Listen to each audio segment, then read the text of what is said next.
So hi guys, welcome back to the Super Smash T20 League of 2025-26. Today's match is between the Canterbury Kings and the Wellington Firebirds. Match number 27 of this year's Super Smash T20 tournament. And we're all in readiness now to get started. Wellington Firebirds have won the toss and elected to bat first. Tom Blundell and Samuel Morgan are opening the batting for Wellington Firebirds. Travis Muller has the new ball in his hand. He's going to be bowling the first over for Canterbury Kings. All in readiness. First ball of the match. Travis Muller bowling to Tom Blundell. And Tom Blundell lets it go. Straight away a dot ball to start.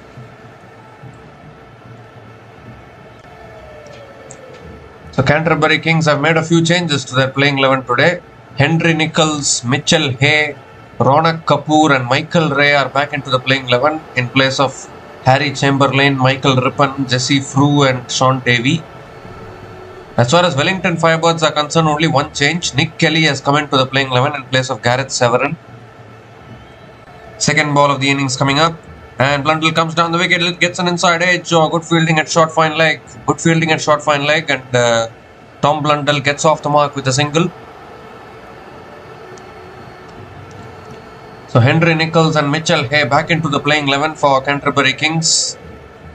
They are returning to the Super Smash after a famous ODI series win in India not long time ago. Henry Nicholls and Mitchell Hay were part of that ODI series which New Zealand won in India in this month. That's pulled away by Samuel Morgan. And that's in the gap. It's one bounce and into the boundary for 4. In fact, it's gone all the way for 6. What a clean shot that is from Samuel Morgan. First ball that he faces, just nonchalantly pulls it away over deep mid wicket. First 6 of this innings for Wellington Firebirds.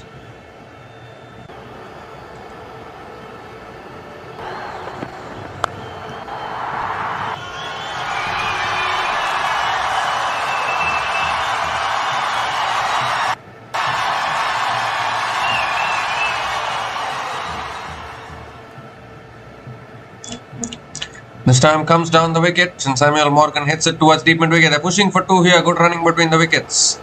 Another couple of runs for Samuel Morgan. I think the return of Henry Nicholls and Mitchell Hay should boost Canterbury Kings.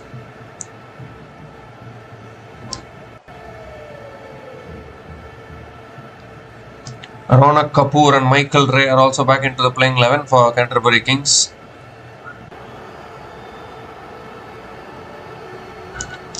2 more deliveries left in this over. That's back of the length again and Samuel Morgan defends it towards point. Another dot ball from Travis Muller.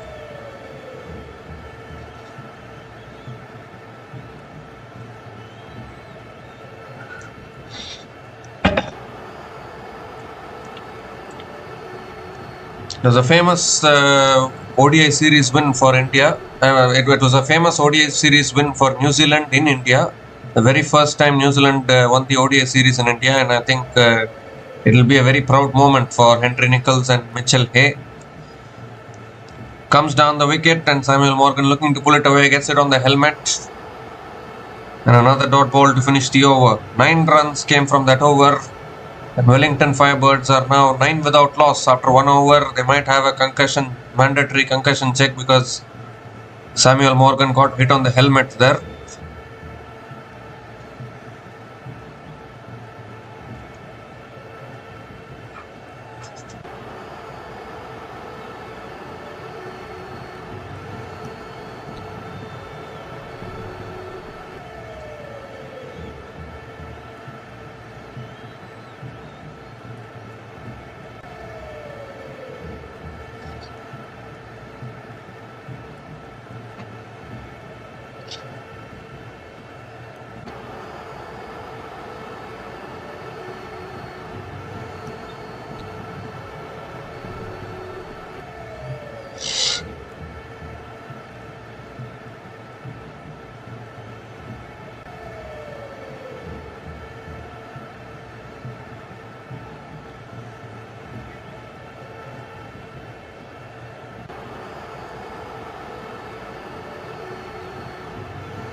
So Cam Paul is the new bowler into the attack now for the Canterbury Kings.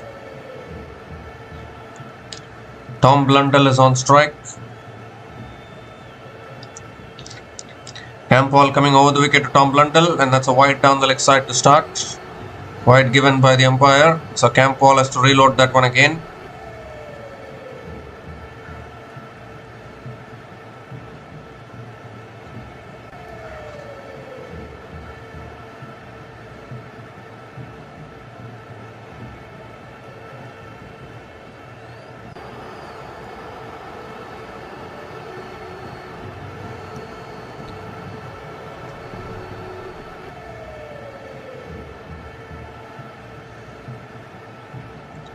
Oh, full and on the pads. And Blundell looking to flick it away. It's gone off the pads. He'll pick up one leg boys, I think. Yeah, one leg boys it is. The Wellington Firebirds already out of this tournament. They are at the bottom of the table. They'll be looking to finish this tournament on a high. Last league stage game for them. They've won only 2 matches in this tournament so far out of the 9 matches that they have played. Obviously 1 no result as well, but 6 losses.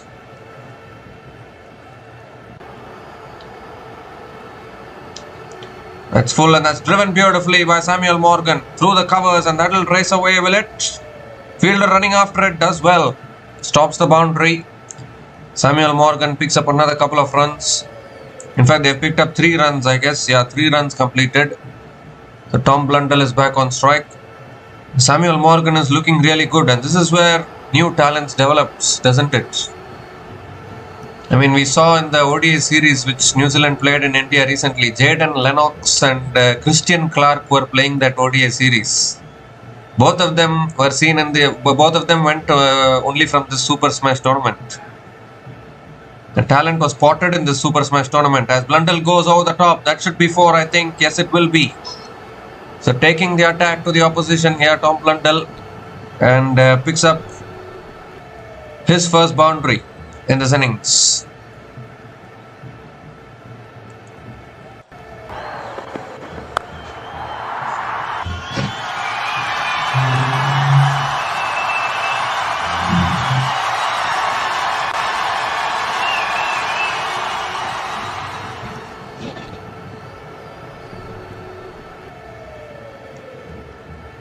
Coming back to what I was trying to say, I'll say that after this over because they'll bowl the balls quickly. 4th ball of the over coming up. Ooh, and that's swung back in, and Blundell defends it back to the bowler. Another dot ball. Jayden Lennox and Christian Clark. They are talent spotted from this particular tournament, Super Smash tournament, and they went to India, and they have been part of New Zealand creating history by winning their first ever ODI series in India this year. So that would be a proud moment for both of them also. And to see that this tournament is contributing for New Zealand getting new talents, it looks really good actually. That's another bouncer, and Blundell has ducked underneath it. It's given us the first bouncer for the over. Another dot ball. So 1 more delivery left in this over. And talking about new talents, Samuel Morgan is also looking like one of those talents that can really do well for New Zealand as well. Even in the previous game, if you see against the same Canterbury team, Samuel Morgan played a fantastic knock. In fact, I think Samuel Morgan was the man of the match in that game. So, I mean, he's also another exciting talent to watch out for. Last ball of the over coming up. And he goes over the top, Blundell. It won't reach the boundary, but they'll definitely push for a couple of runs. And they'll get another couple of runs to finish that over. So 11 runs came from that over, and Wellington Firebirds are now 20 without loss after 2 overs.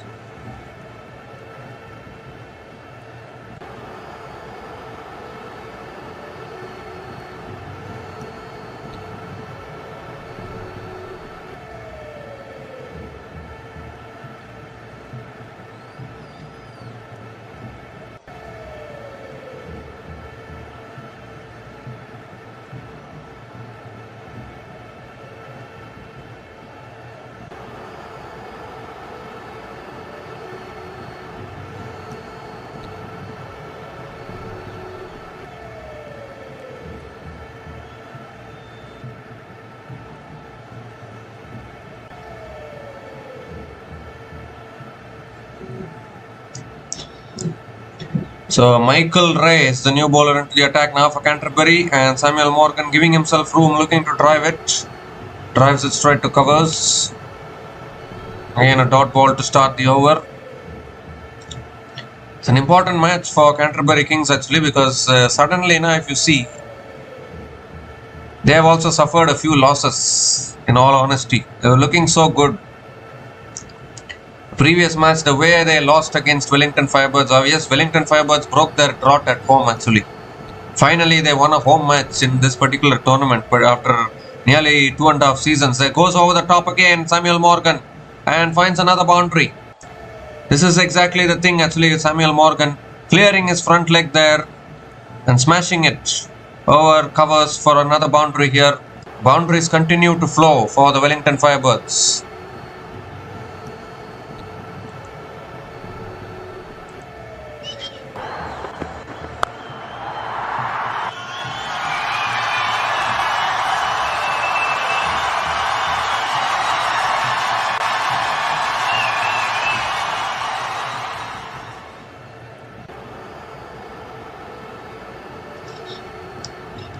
The third ball of the over coming up.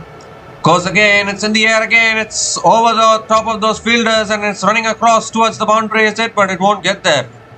Good fielding by those fielders there. And they pick up 3 runs, I think. Yeah, 3 runs completed. So the fielders have saved 1 run for their team, Canterbury.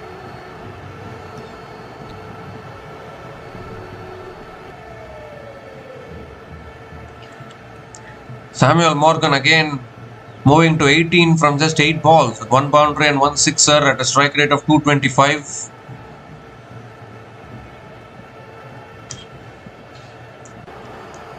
Samuel Morgan is proving to be a better opener for Wellington Firebirds than Tim Robinson. I mean, no offense to Tim Robinson though, but I think his form recently in the Super Smash was not looking good.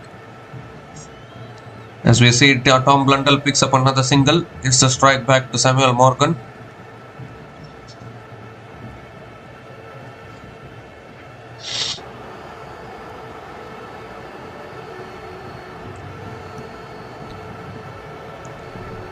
Two more deliveries left in this over.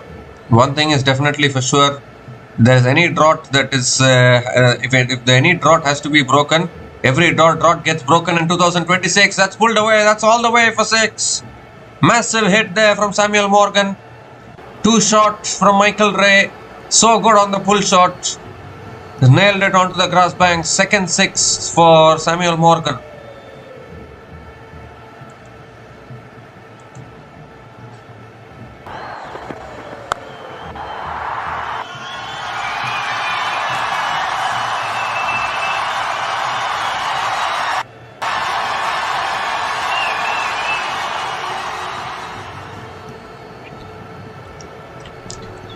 Last ball of the over, that's full again, driven down the ground, mid-on comes around, does well, stops it. And another dot ball to finish the over. 14 runs came from that over from Michael Ray. And Wellington Firebirds are now 34 without loss after 3 overs.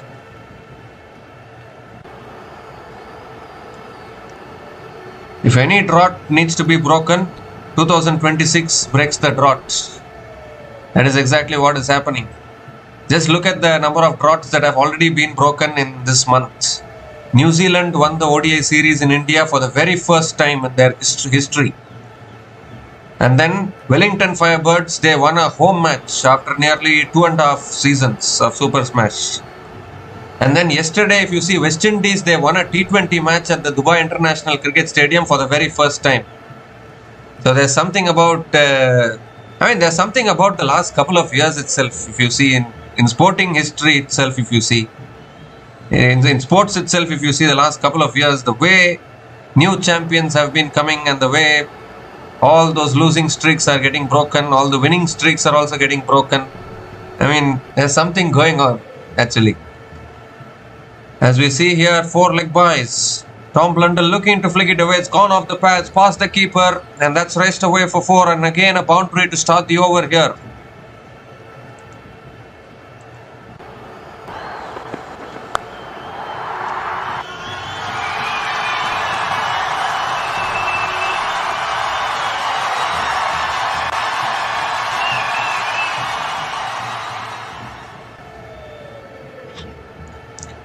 This time it's on the pads again. He's flicked it away, appealing for a catch here. Umpire says not out. I think the only streak that is remaining to be broken is Gujarat Giants haven't beaten Mumbai Indians in the WPL yet.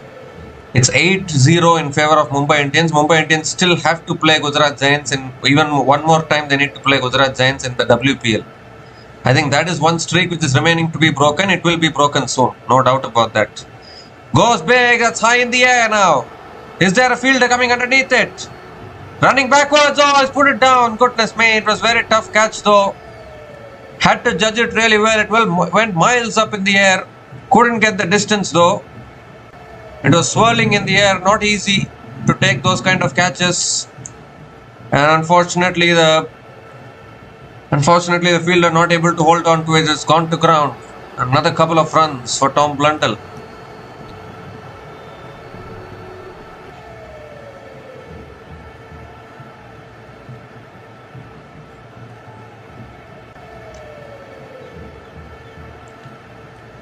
So 3 more deliveries left in this over. That's short this time, and Morgan helps it on its way for 4. No one back there at deep square leg. And another boundary here for Samuel Morgan. What a start this is for Wellington Firebirds. The opening partnership has gotten them off to a flying start once again.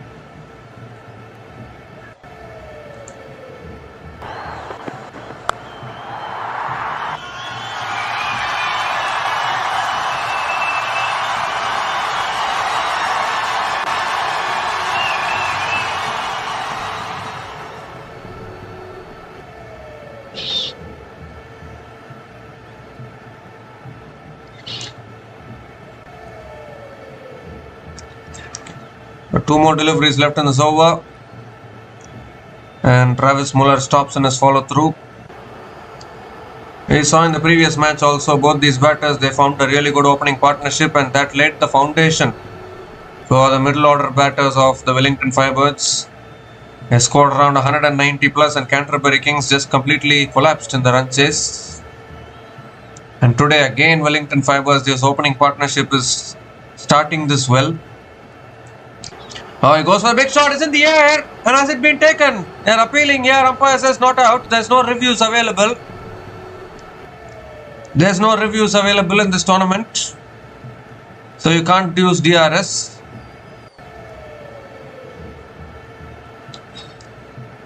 I think they were appealing for whether his bat onto the pad and then carrying back to the bowler. I mean, we've seen those kind of dismissals before, but on this occasion umpire gives it as not out.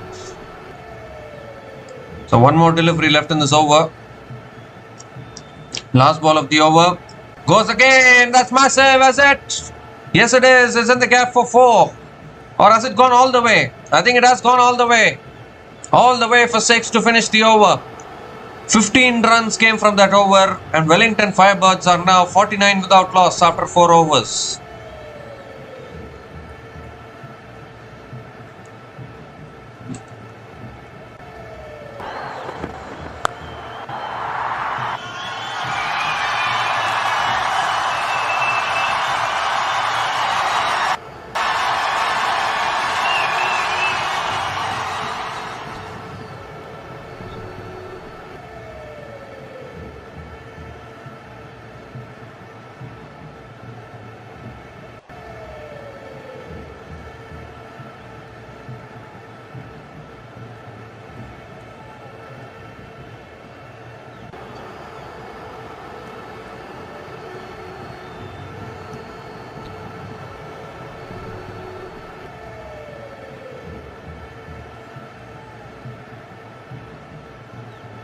So Cam Paul is continuing into the attack.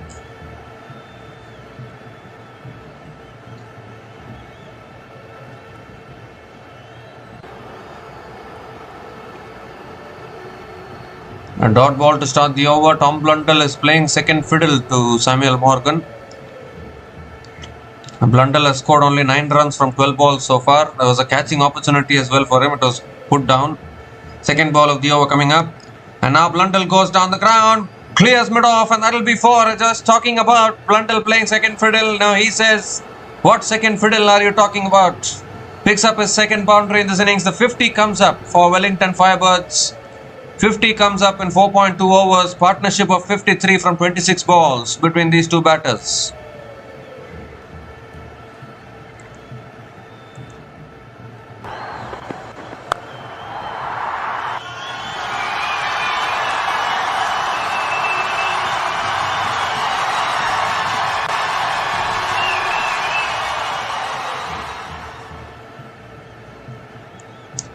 This time he gives himself room and cuts it away towards deep extra covers. Picks up another single. Samuel Morgan batting at a strike rate of 261.54, so you would want him to be on strike.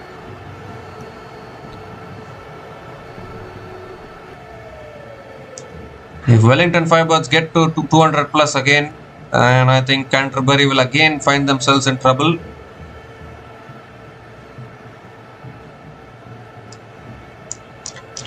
Well, he's flat batted that down the ground. And it's gone all the way, I think. All the way for another 6. Well, in fact, it's given us a boundary. Maybe it bounced inside just a little bit. It's given us 4. So another 4, another boundary for Samuel Morgan.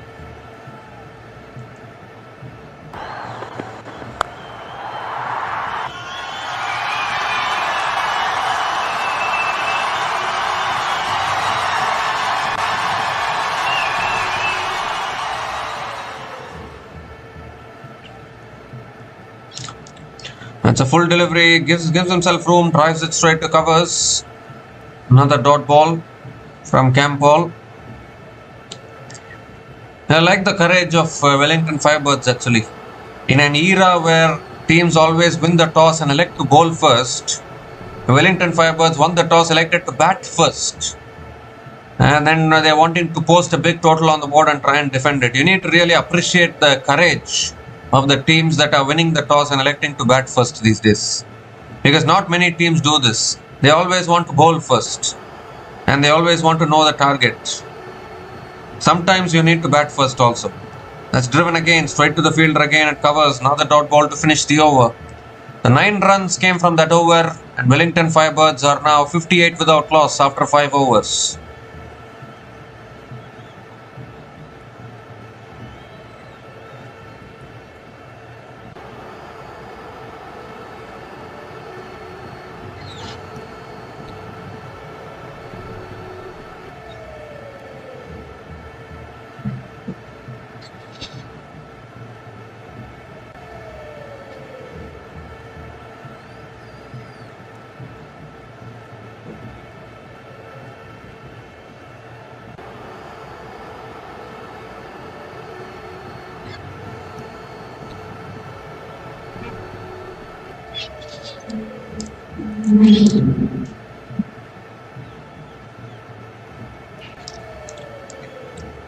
So Ronak Kapoor is the new bowler into the attack now for Canterbury Kings. And looks like an Indian name in all honesty. Ronak Kapoor. He's played 2 matches so far in his T20 career, picked up 1 wicket only. And it's a full delivery on the pads, flicked away by Tom Blundell towards deep mid wicket. And picks up another single to start the over.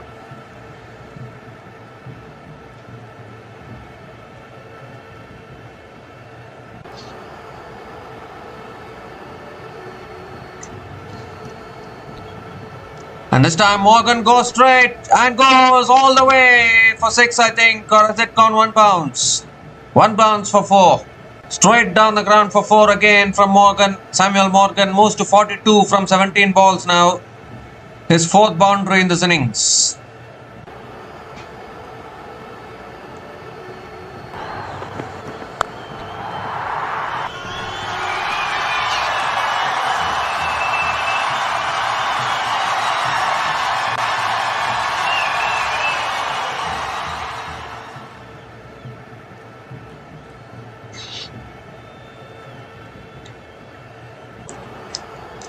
The 3rd ball of the over coming up. Oh, he goes over the top, over cover. Over extra covers for 6. What a beauty of a shot that is. Gave himself room.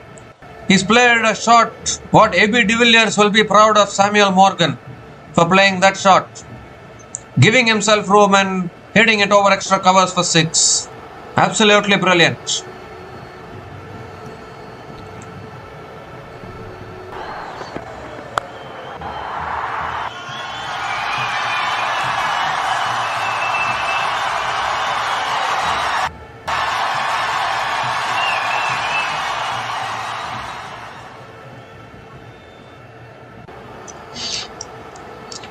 Fourth ball of the over, quicker ball, a little bit of an inside edge there towards short fine leg.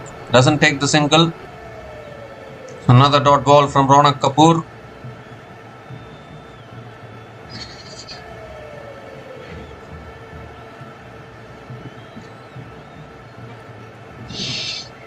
Oh, that's taken the edge, but it's gone down to third man. And will that race away for 4? Yes, it does. Another boundary here and a half century for Samuel Morgan. What a knock this has been. 52 from just 20 balls with 5 boundaries and 4 sixers. At a strike rate of 260. What was this man doing all these days when Wellington Firebirds were losing? He should have played much earlier in the 11.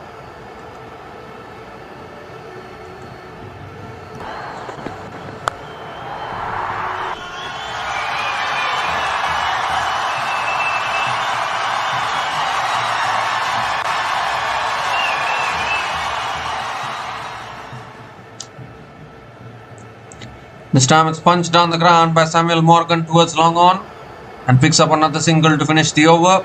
16 runs came from that over and the power play has been completed. Wellington Firebirds are 74 without loss after 6 overs after the power play.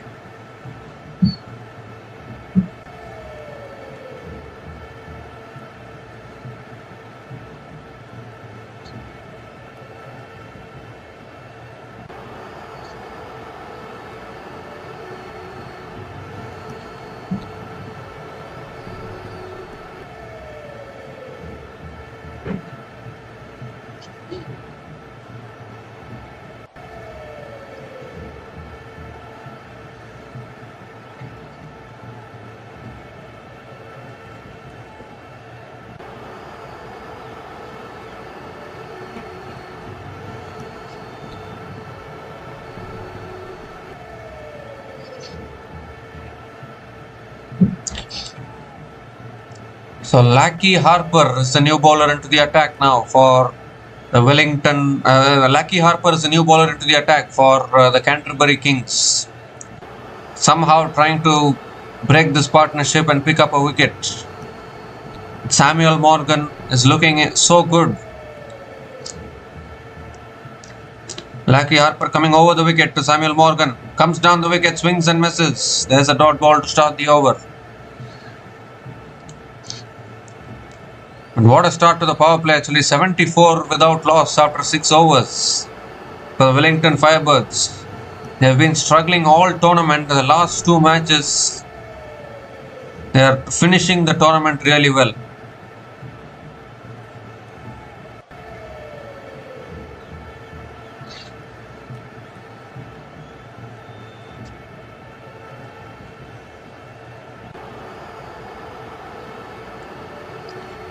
Second ball of the over coming up.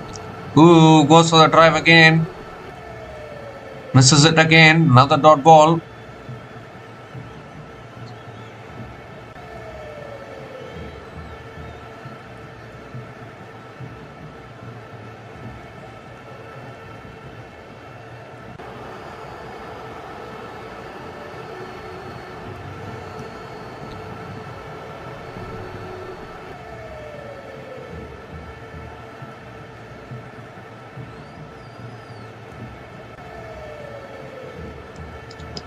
This time he drives it beautifully through the covers. Oh, it beats long off. Goodness me. It's gone through long off. That should have been stopped. Michael Ray, the fielder at long off, has let it go through. And another boundary here for Samuel Morgan.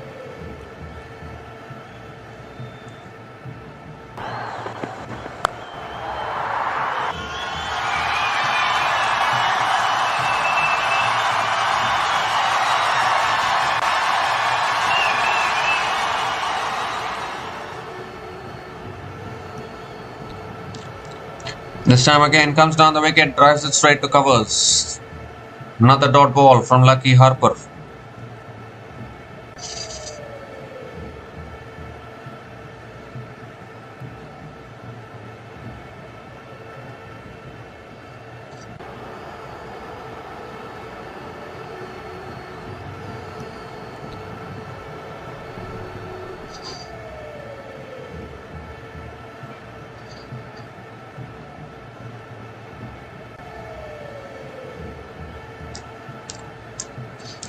The 2 more deliveries left in this over.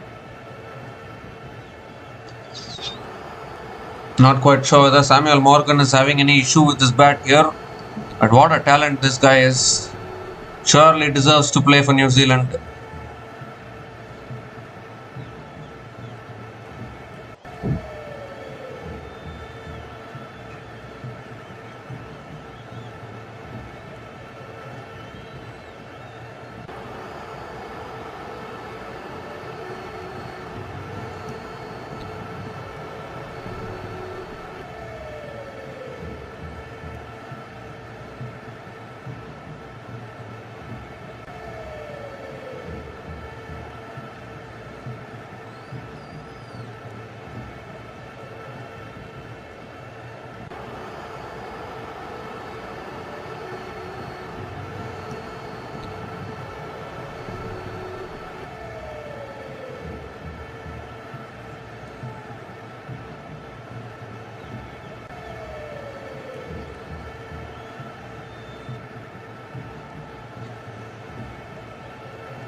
Well, I think Samuel Morgan is wanting to change his bat. Maybe that is the delay.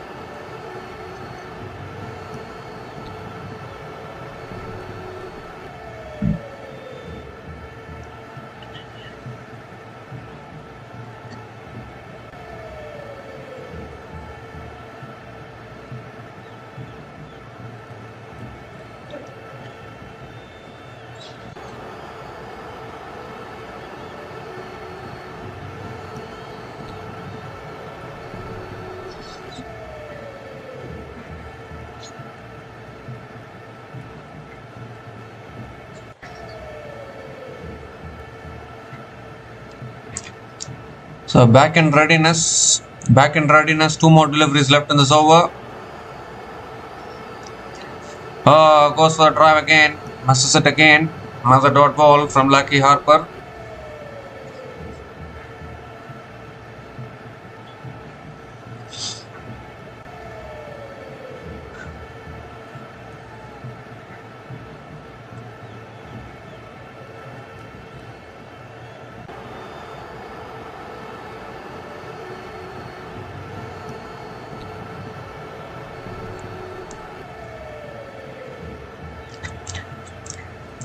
The last ball of the over coming up.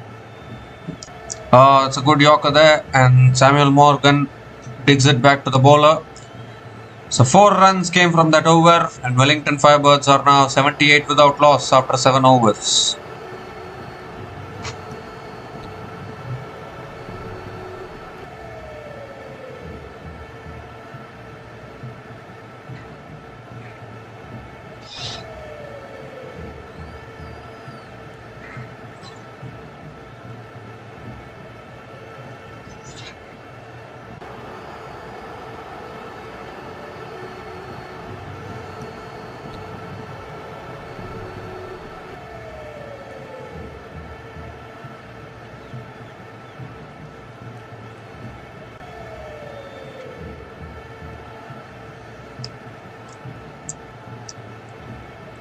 So the skipper, Cole McConkie, is the new bowler into the attack now for the Canterbury Kings. And straight away, tossed up delivery. Blundell hits it down the ground to long on and picks up another single.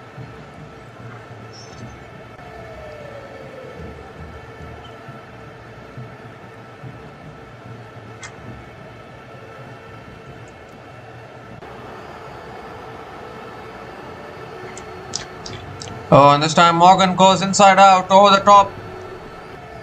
It goes towards deep extra covers. They're going to push for 2, I think. Has good running between the wickets. Another couple of runs for Samuel Morgan.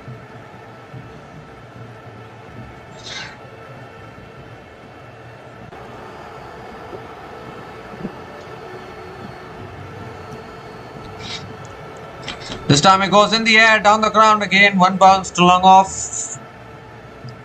Another single for Morgan.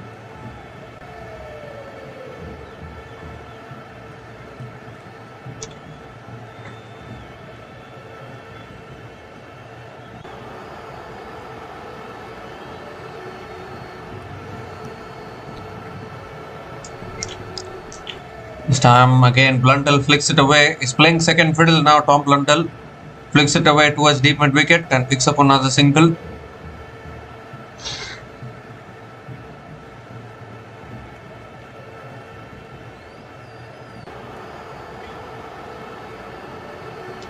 So around the wicket now, Cole McConkie and Samuel Morgan drives it down the ground to long on and picks up another single.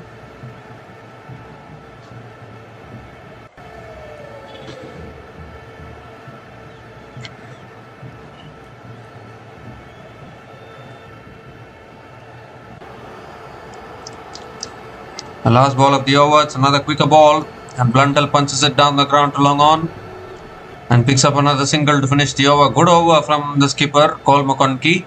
The 7 runs came from that over and Wellington Firebirds are now 85 without loss after 8 overs.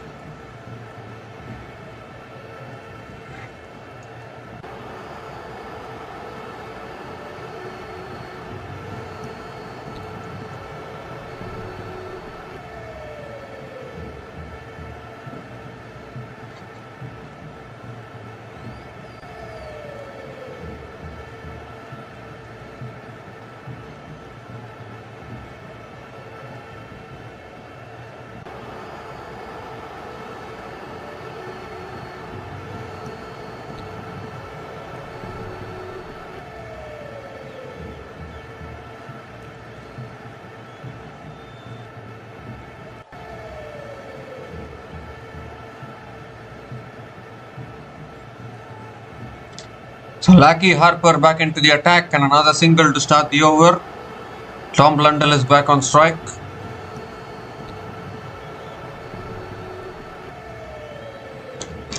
In fact, a dot ball to start the over.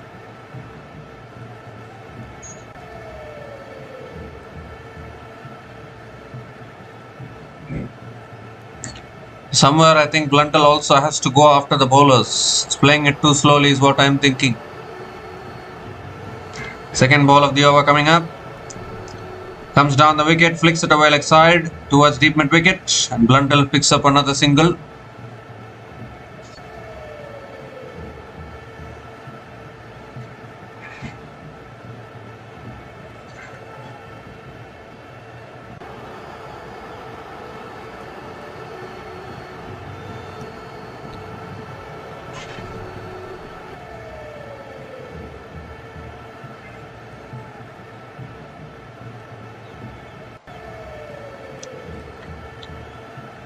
Third ball of the over.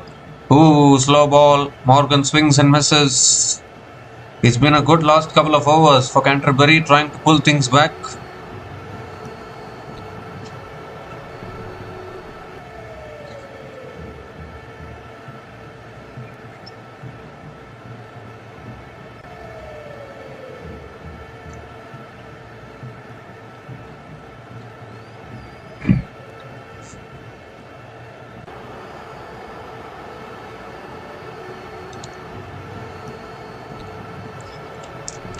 Oh, inside edge. It's been that kind of day for Samuel Morgan. Races past the keeper for 4. Fortune favors the brave, they say. And Samuel Morgan was indeed brave there. Picks up his 7th boundary in this innings. And what a knock this is turning out to be.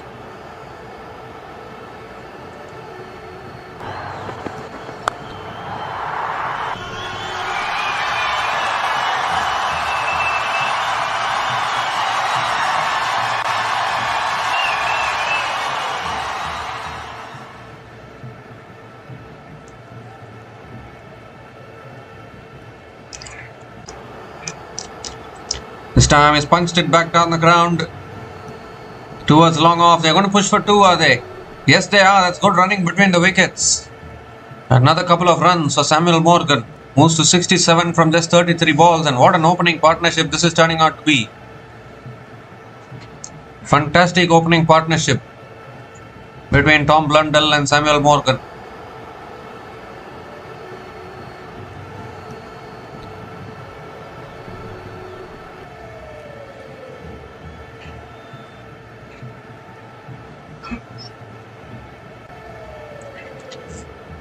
Last ball of the over, it's another full toss and flicked away by Morgan.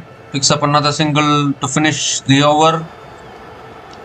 So 8 runs came from that over, and Wellington Firebirds are now 93 without loss after 9 overs.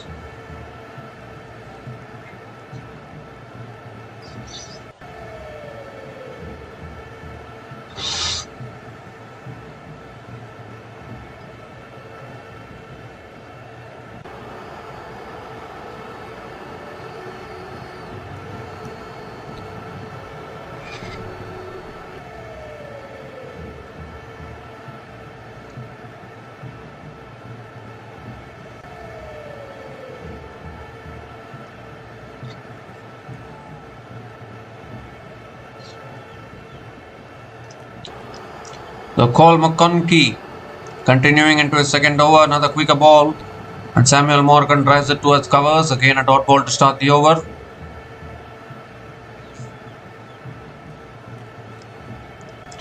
This time he goes over the top, Morgan. 1 bounce to long off and picks up another single. Very lucky there not to carry it to that fielder there.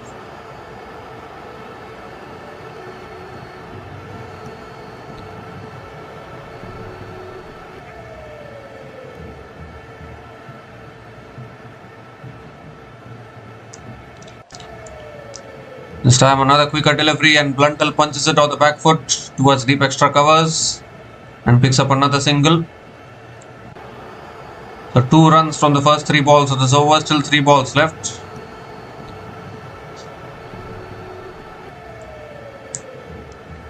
Another quicker ball, Samuel Morgan punches it towards covers again and picks up another quick single.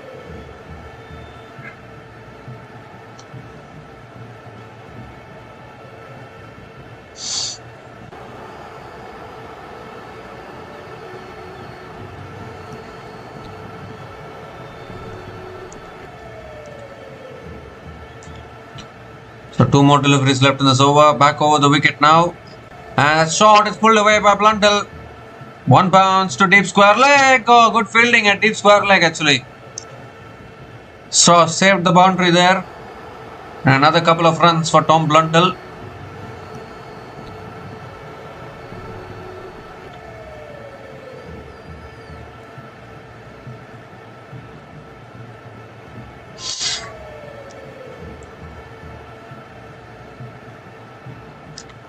The last ball of the over, another full delivery. Flicked away by Blundell towards deep mid wicket. Picks up another single to finish the over.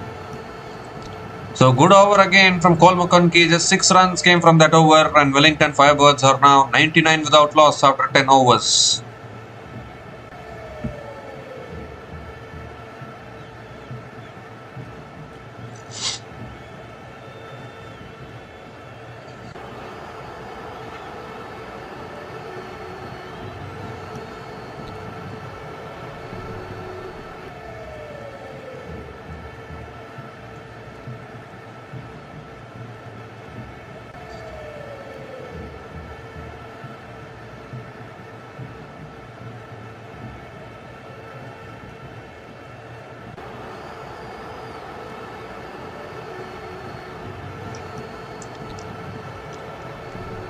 So Michael Ray back into the attack, and straight away Tom Blundell greets him down the ground for 4, back past the bowler. Boundary to start the over, and the 100 comes up for Wellington Firebirds. 100 comes up in just 10.1 overs. It was also the opening partnership. 100, 103 from 61 balls between Blundell and Samuel Morgan.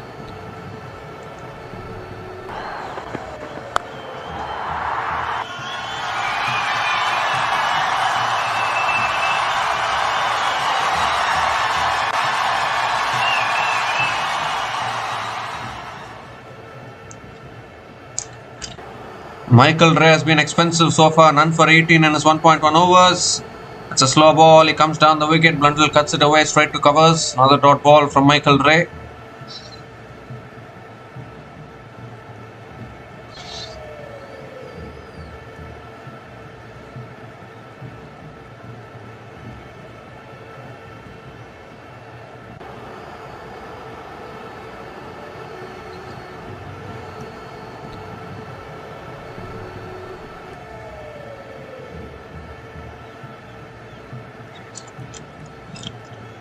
It's chipped in the air, lands safely. Blundell will push for 2, and he picks up another couple of runs. Will keep the strike as well.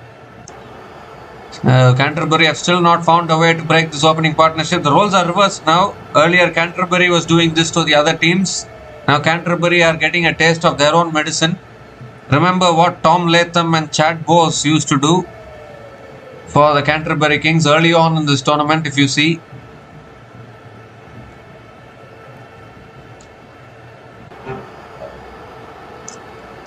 That's a full toss, he goes over the top, over covers for 6, what a shot from Tom Blundell. So it's not only Samuel Morgan getting the boundaries, now Tom Blundell also joining the action. Picks up his first 6 in this innings, a beautiful shot over covers.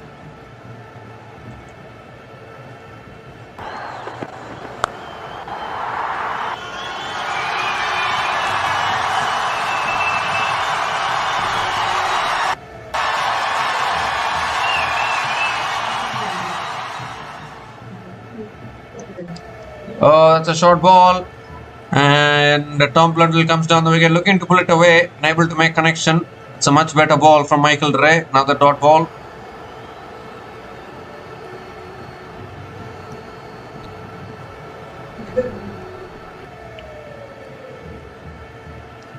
I don't necessarily know whether Tom Latham has gone for national duty or not, because New Zealand are now currently playing the T20 series in India. Tom Latham generally doesn't play T20. Tom Latham is generally not picked for the T20 squad of New Zealand. So I'm not quite sure what happened to Tom Latham. He could have continued in this tournament, but he's not playing the last couple of matches. That is what makes me wonder what happened. But anyways, 13 runs came from that over, and Wellington Firebirds are now 112 without loss after 11 overs.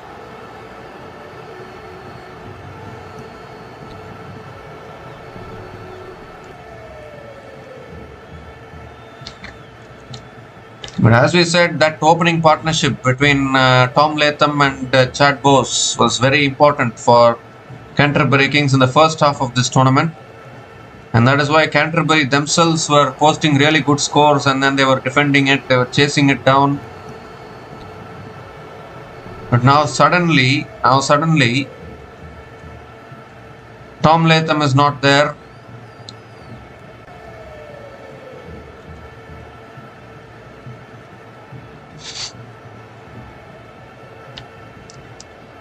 Now suddenly Tom Latham is not there, Chad Bose is not there, and now Canterbury are getting exposed. They're getting the taste of their own medicine, as we said.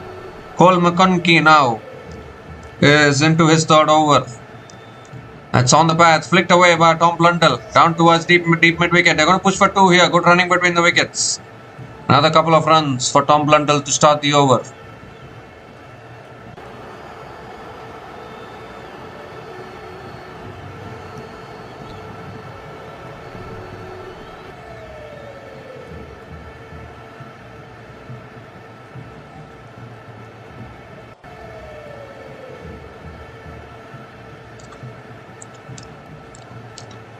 This time another full delivery and Tom Blundell drives it straight to covers. Another dot ball.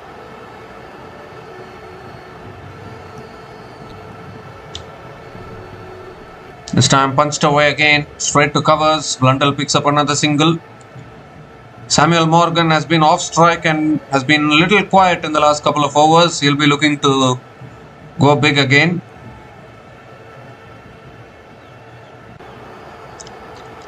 Oh, goes for reverse sweep, uphill for LBW. Umpire says not out, no reviews.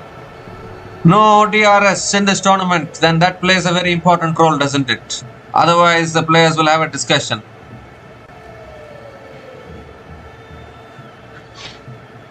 You see, in other leagues, Big Bash League, SA20, all those leagues, even WPL also, you see, any decision like this, suddenly they'll decide to go for the review. But you can't do that in this tournament.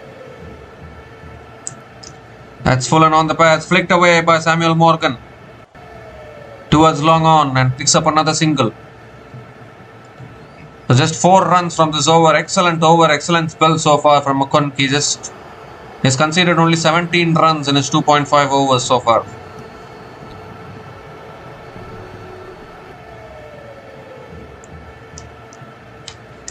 The last ball of the over coming up. Another quicker delivery flicked away by Tom Blundell down towards deep mid wicket. Coming back for the second. That's good running. Oh, could have been a chance of run out there.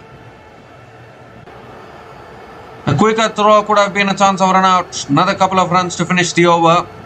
6 runs came from that over and Wellington Firebirds are now 118 without loss after 12 overs.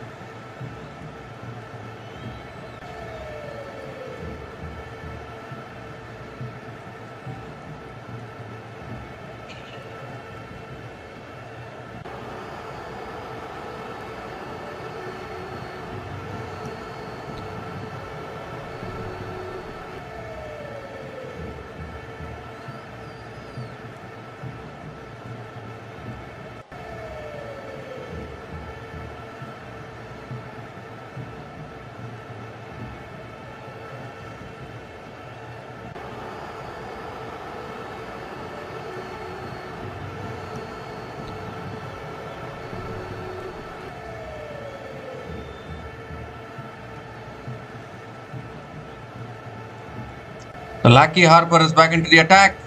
But Morgan goes down the ground. Long off, takes the catch. Takes the catch and finally the wicket. Finally the breakthrough for Canterbury Kings. Samuel Morgan, I think, got frustrated by the fact that he couldn't get the strike for the last few overs. So felt that needs to play the big shot. He's found the fielder at long off. And lucky Harper gets an important breakthrough here for the Canterbury Kings. Samuel Morgan departs after a fantastic knock of 71 from 40 balls and Wellington Firebirds are now 118 for 1 after 12.1 overs.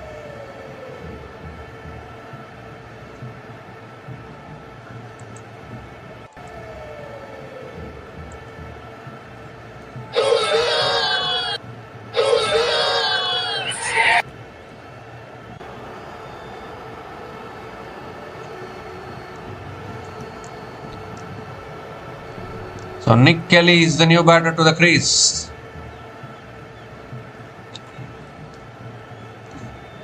Nick Kelly, a very capable batter, coming in at number 3 for the Wellington Firebirds.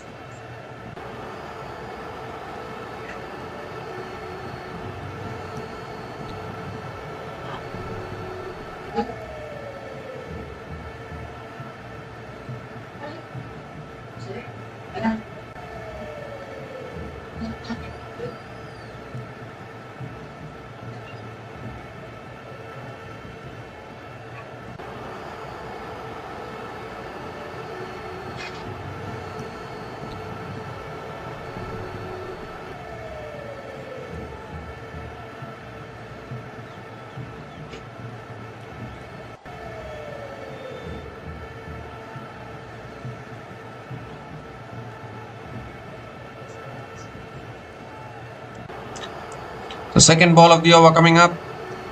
It's a full delivery. Nick Kelly drives it back to the bowler. There was a chance of a run out there, almost. Another dot ball from Lucky Harper.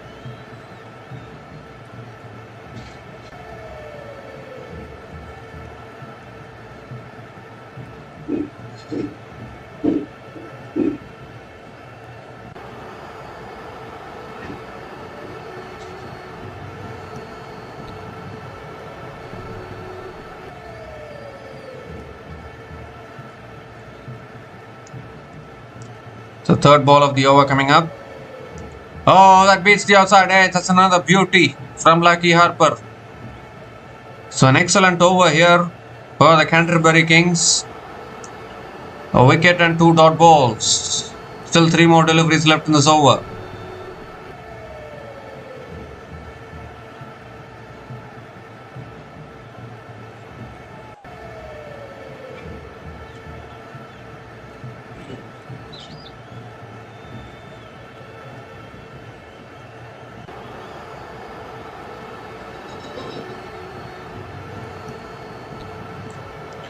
Fourth ball of the over. That's back of the length again. And Nick Kelly defends it towards point. Make that another dot ball.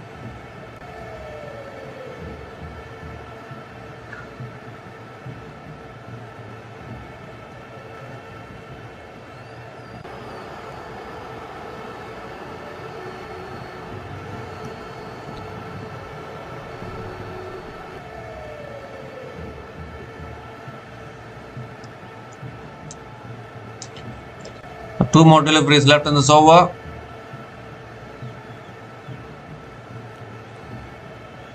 A little bit of an inside edge again. Back to the bowler again. Another dot ball here. 4 dot balls in this over. Still 1 ball left.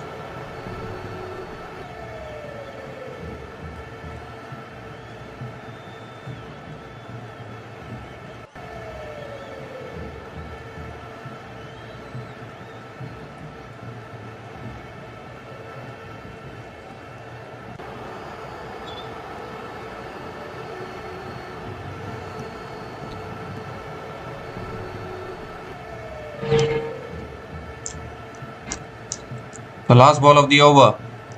Oh, but chopped it on. There's another. What an over this is for Canterbury Kings. Double wicket maiden from Lucky Harper.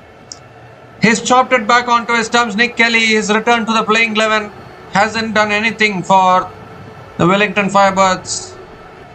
I think got too big on him there. Bounced a little bit more. Is chopped back onto the middle stump. And the Firebirds lose their second wicket, and suddenly things slightly taking a U-turn here. Nick Kelly is out for a 5-ball duck, and Wellington Firebirds are now 118 for 2 after 13 overs.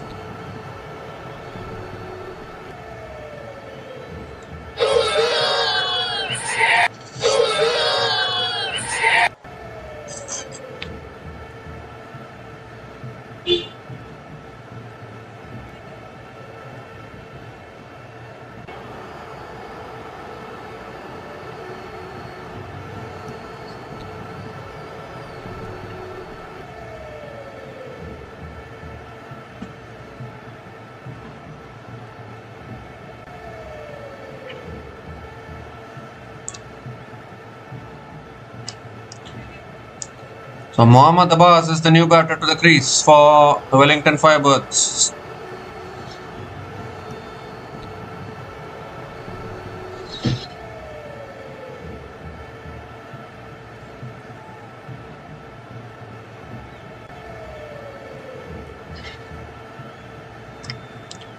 Mohammad Abbas can be a good finisher. Cole McConkie is back into the attack.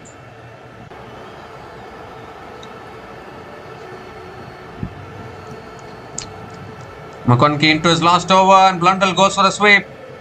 Deep square leg comes around as well. And Tom Blundell will pick up another couple of runs. And boundaries have dried up in the last few overs for Wellington Firebirds. They've also lost 2 wickets now.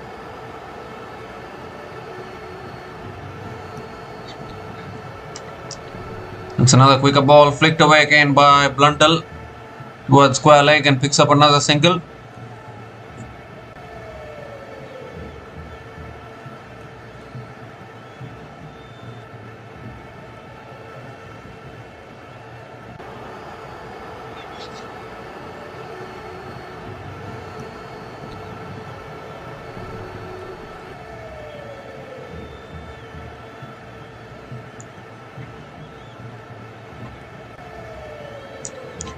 So Mohammad Abbas is back on strike. Tossed up again. Abbas drives it straight to covers. And another dot ball.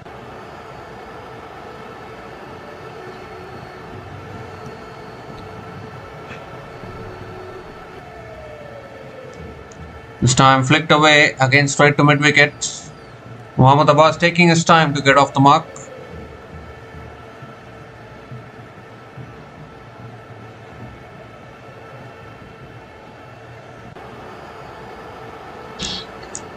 This time again comes down the wicket, flicks it straight to mid-wicket again. The three continuous dot balls from Cole Mokonki.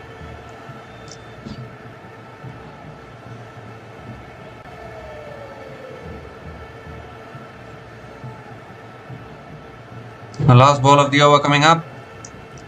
Quicker delivery again, punched away straight to covers. Another dot ball to finish the over. So just 3 runs came from that over, and Wellington Firebirds are now 121 for 2 after 14 overs.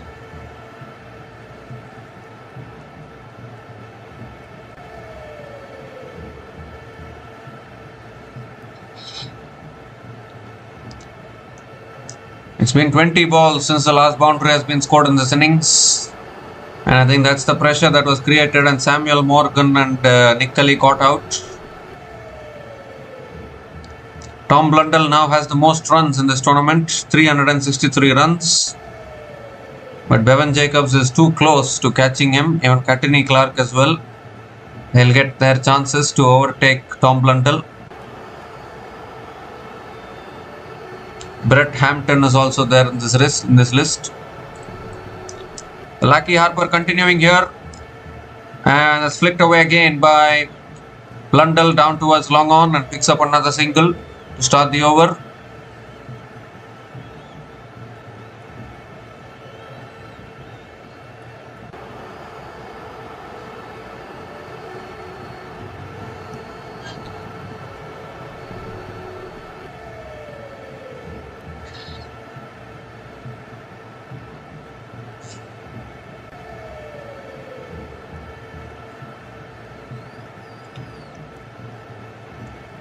So Mohammad Abbas is back on strike. It's on a good length again. Abbas drives it past covers and picks up another single.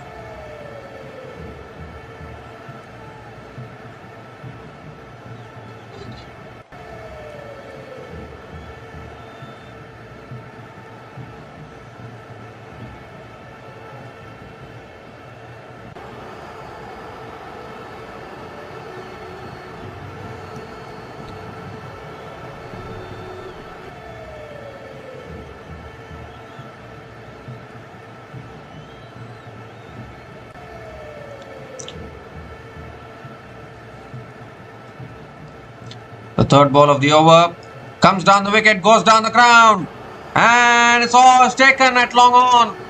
There's another wicket that goes down. So suddenly now the Wellington Firebirds falling apart here. Tom Blundell has holed out at long on as well. He was the set batter at the crease, but unfortunately not able to accelerate. He went for the shot. Simple catch at long on, and Canterbury are coming back into this game at the moment. Tom Blundell is also gone after scoring 45 from 37 balls. And Wellington Firebirds are now 123 for 3 after 14.3 overs.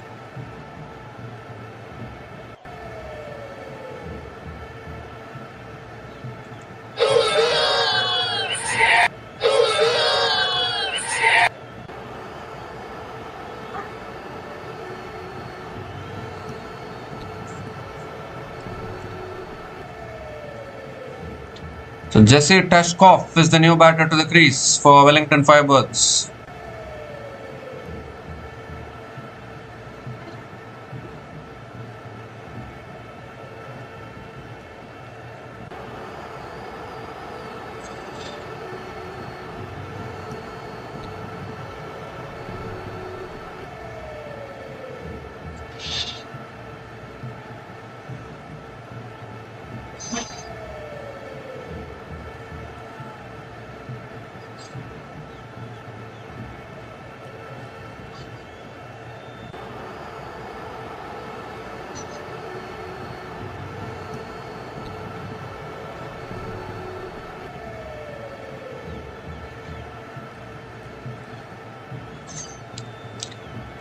So 3 more deliveries left in this over. Tashkov on strike, and that's a wide down the leg side, I think. He has given us a wide by the umpire. So Lucky Harper has to reload that one again. What a spell this has been from Lucky Harper. 3 for 15 in his 3.3 overs, including a double wicket maiden.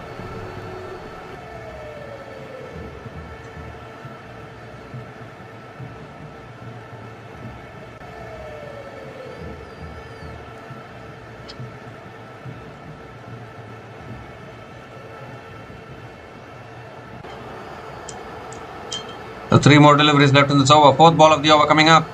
Oh, Tashkov goes for the drive, gets an inside edge. They're going to push for 2 here. Mid-wicket fielder comes around.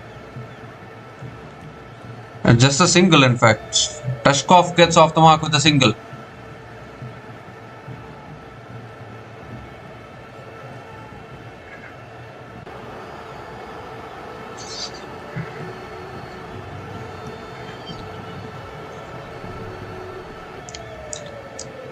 Mohammad Abbas is back on strike. 2 more deliveries left in this over.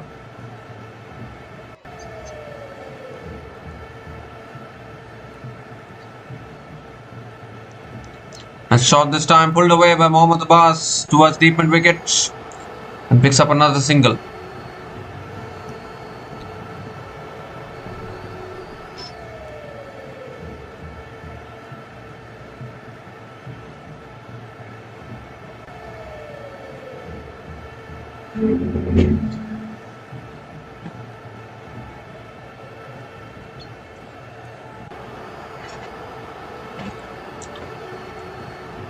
The last ball of the over coming up from Lucky Harper. Oh, he's bowled him. That's another one. Lucky Harper, what a spell this is. Absolutely brilliant. He finishes with 4 wickets. 4 for 17 in his 4 overs. And again, 2 wickets in this over. Just 5 runs conceded. Could this be a match-winning spell for Canterbury here? Has gone right through the defences of Jesse Tashkov. The Wellington Firebirds have lost 4 wickets in such quick succession. They're looking so good when the opening partnership was going. But suddenly what happened? Jesse Tashkov is out after scoring 1 run from 2 balls, and Wellington Firebirds are now 126 for 4 after 15 overs.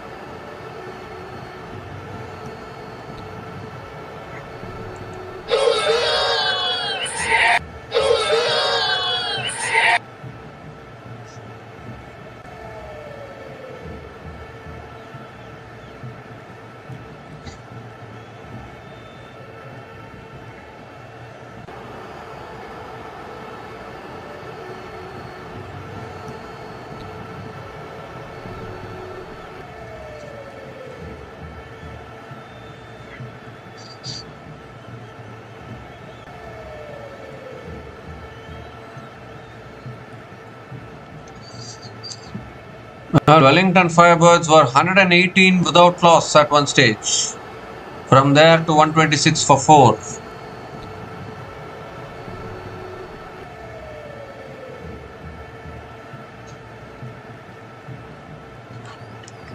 Superb spell there from Lucky Harper, and now Ronak Kapoor is back into the attack. The quicker delivery, and Mohammad Abbas punches it away towards deep extra covers and picks up another single to start the over.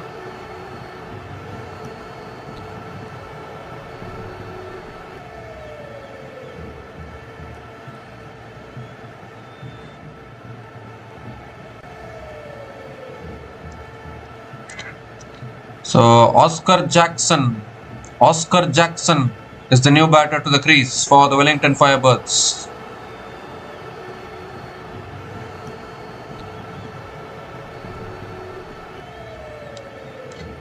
Second ball of the over coming up, and that's driven down the ground. Misfield by Ronak Kapoor allows Oscar Jackson to get off the mark with a single.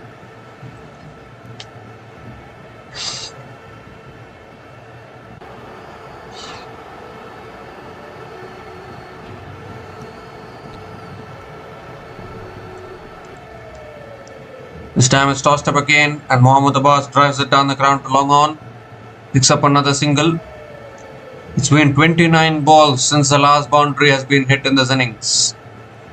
29 balls. It's a long amount of good deliveries in T20 cricket.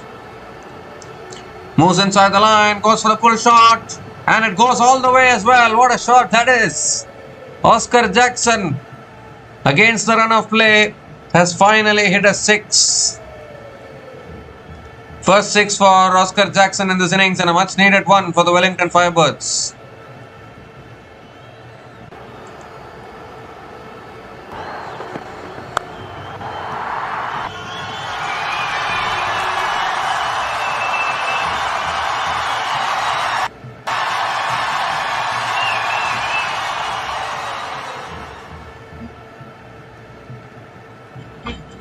This time it's full again, and Oscar Jackson drives it down the ground to long off and picks up another single. Last ball of the over coming up, and Mohammad Abbas drives it back to the bowler. Another dot ball to finish the over. 10 runs came from that over. Wellington Firebirds are now 136 for 4 after 16 overs.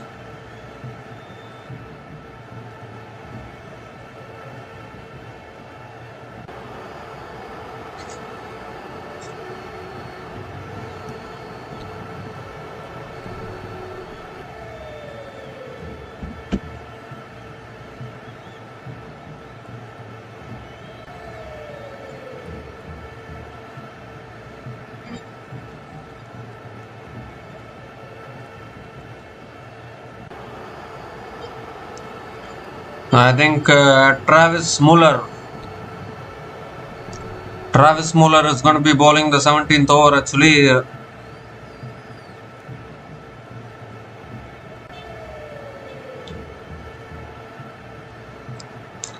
I think Wellington Firebirds will be looking for close to 170, 180. They posted above 190 in the previous game, and looks like they might fall well short of what they posted again against Canterbury in that previous game, because they got off to a good start. I thought they'll reach 200.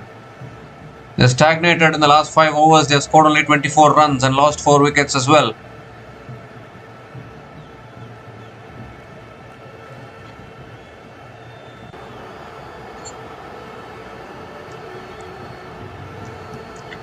So Campbell now bowling the 17th over.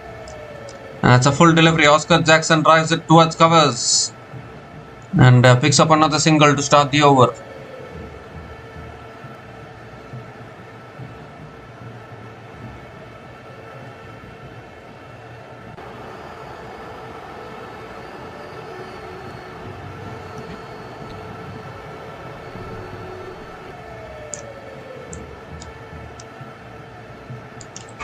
So Mohammad Abbas is back on strike.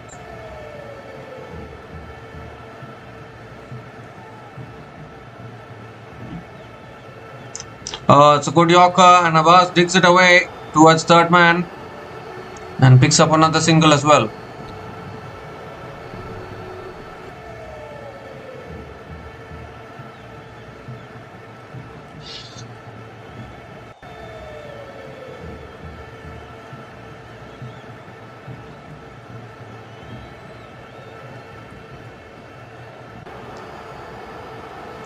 So Oscar Jackson is back on strike. Third ball of the over coming up. There's 2 singles to start this over.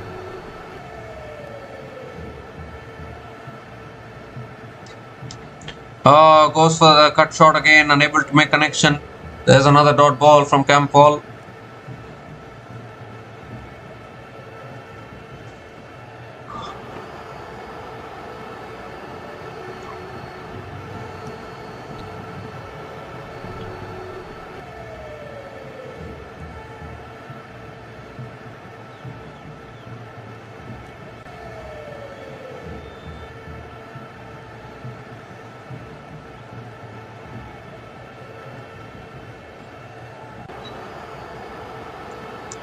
This time it's driven straight.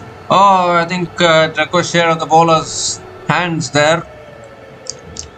And Oscar Jackson picks up another single. But still only 3 runs coming from this over. 2 balls left. The boundaries have dried up completely. Ooh, it went off the hands. I think thankfully there for Wellington Firebirds, the non-striker was having good awareness to ground his bat. Otherwise, it could have been catastrophic. We have seen those kind of dismissals before though. Mohammad Abbas now back on strike. And Abbas goes big. He hasn't timed it. He hasn't timed it. Oh, it's put down. Goodness me. How many catches have been put down today by the Canterbury fielders? Very tough opportunity, very tough catch, I understand. But you've got to take these catches at this level. It's a couple of runs for Abbas. He didn't time it at all. Looking for the big shot, obviously, because coming down to the last 3 overs, he'll be disappointed there. So last ball of the over coming up.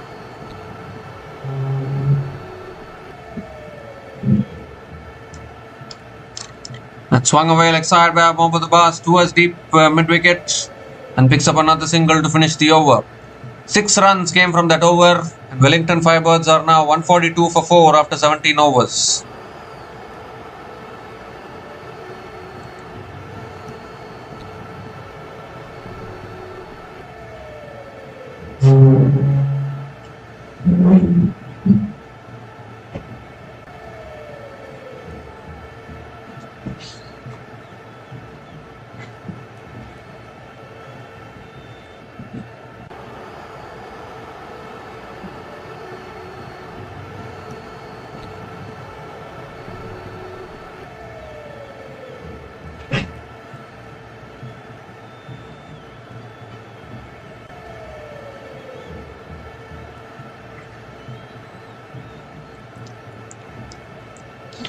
So Ronak Kapoor now into his last over, and that's punched away down the ground long on. And Mohammad Abbas picks up another couple of runs to start the over.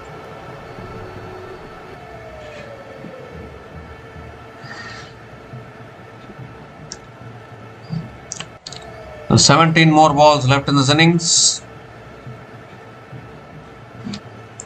Second ball of the over. Full toss comes down the wicket, and Abbas hits it leg side. He's found the gap. That'll be 4. So finally a boundary for Wellington Firebirds. A full toss from Ronak Kapoor, and that's dispatched by Mohammad Abbas. He's a good striker of the ball.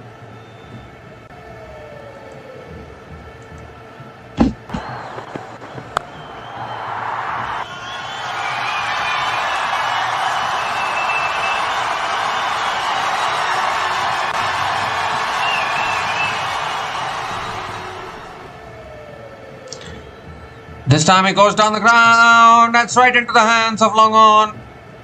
So it's hold out here, Mohammad Abbas. Ronak Kapoor strikes for Canterbury. And the 5th wicket goes down here. Was there to be hit for Mohammad Abbas once again. But he couldn't get the distance there. Straight down the throat of long on. And another important wicket here for the Canterbury Kings. Half the side now back in the pavilion for Wellington Firebirds. Mohammad Abbas has gone after scoring 14 runs from 15 balls, and Wellington Firebirds are now 148 for 5 after 17.3 overs.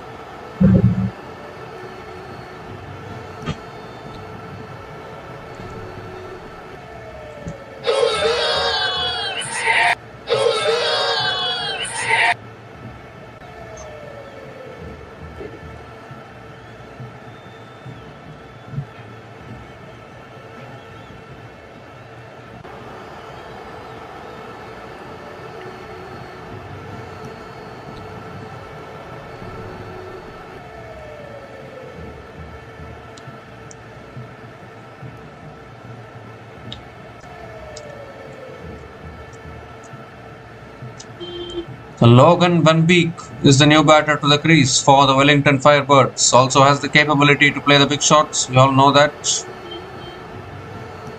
He bowled a fantastic spell in the previous game, in all honesty. And now Logan Van Beek is going to be on strike. 3 more deliveries left in this over. Ronak Kapoor. Oh, he goes for reverse sweep. Uphill for LBW there. No way that's going to be out. And there's no DRS available. And Logan Van Beek gets off the mark with a single. It's off the bat actually.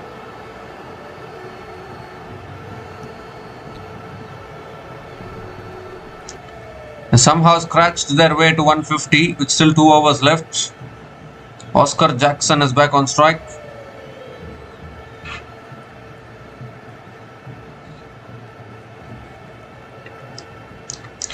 Jackson gives himself room, goes over the top of the offside. And that'll run away for 4, will it? Oh, yes, it does. The fielder makes a good, valiant effort, but unable to stop the boundary. 150 comes up for Wellington Firebirds. 150 comes up in 17.5 overs at the loss of 5 wickets. And the first boundary for Oscar Jackson in this innings.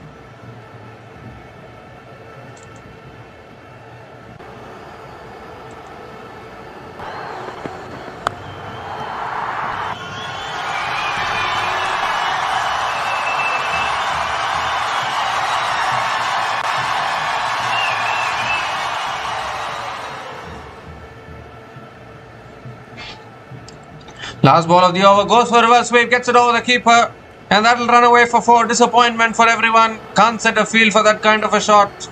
Back-to-back boundaries to finish the over. 15 runs came from that over from Ronak Kapoor, including the wicket of Mohammad Abbas. And Wellington Firebirds are now 157 for 5 after 18 overs.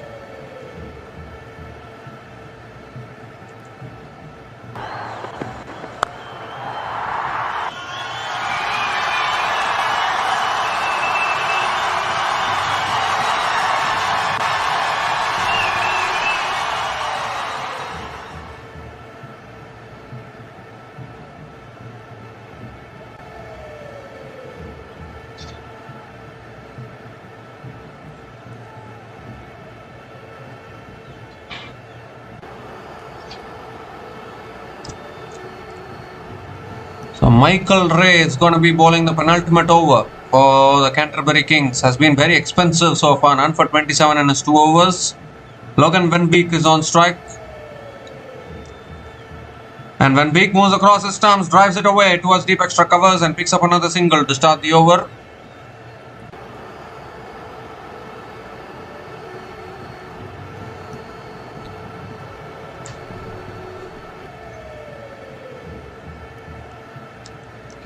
So Oscar Jackson is back on strike, playing like he has won the Oscar award probably.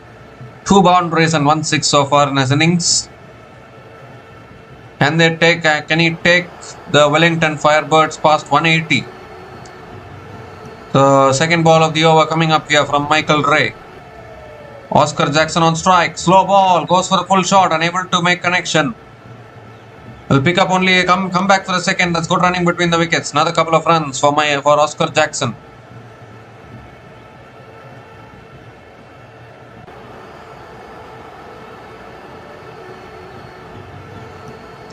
And still get to 190 with a few big hits here.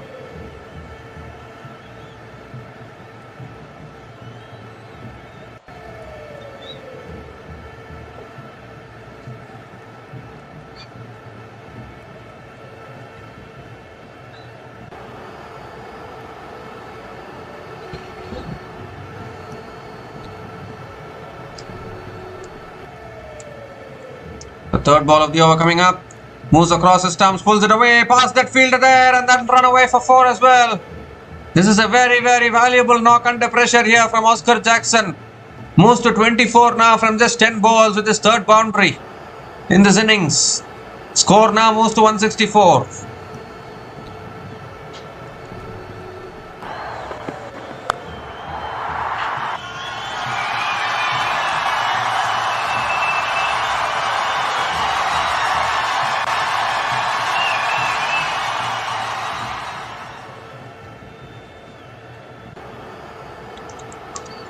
The 9 balls left in this innings, definitely 180s on the cards. It's another full delivery, it's driven down the ground. Straight to mid-off though. And Oscar Jackson picks up another single.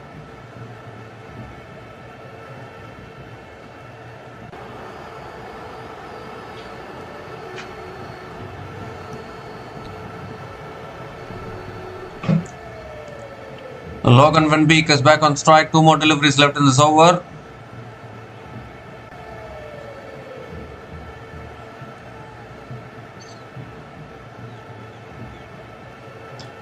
Oh, that's a beautiful Yorker there. Really good Yorker from Michael Ray. Logan Van Beek not able to make connection. Another dot ball.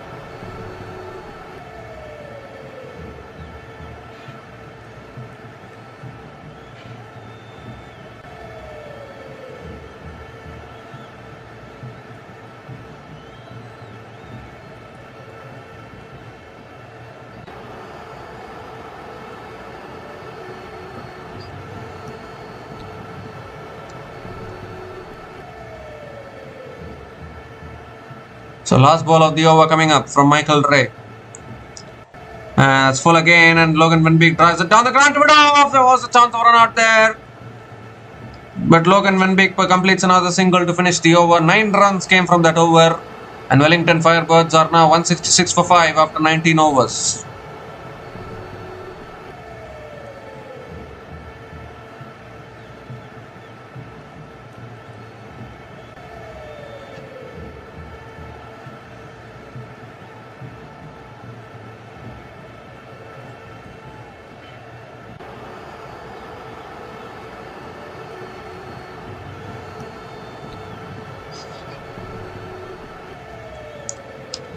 So Travis Muller is going to be bowling the last over for Canterbury Kings. In one stage it looked as though Wellington Fireballs will get past 200 easily, but now somehow they stumbled in the middle, and that is why they're going to land short of 200, but at least they can push towards 180, 190 from here.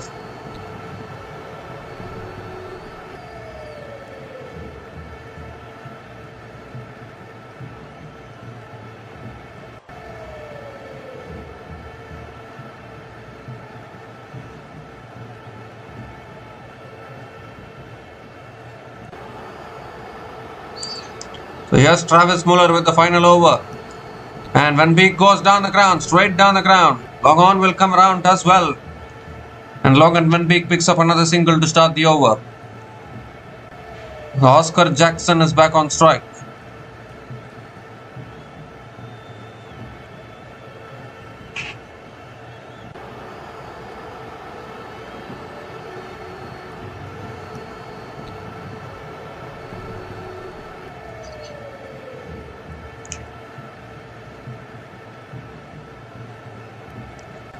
Second ball of the over coming up.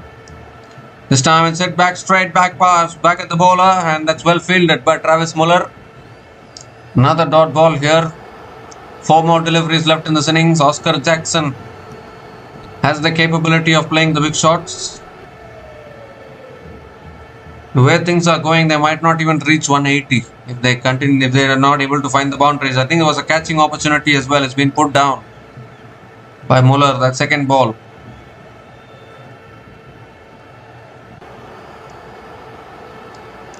The third ball of the over, and he goes straight. Has he got enough? Yes, he has, finally. Finally, a much needed 6 for the Wellington Firebirds. It was in the slot from Travis Muller, and Oscar Jackson hitting through the line clears the boundary. At least they've crossed 170 now.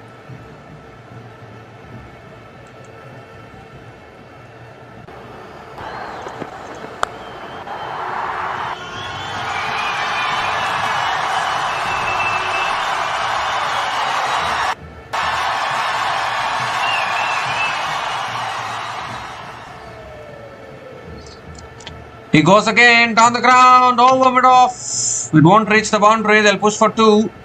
That's good running between the wickets. Another couple of runs for Oscar Jackson.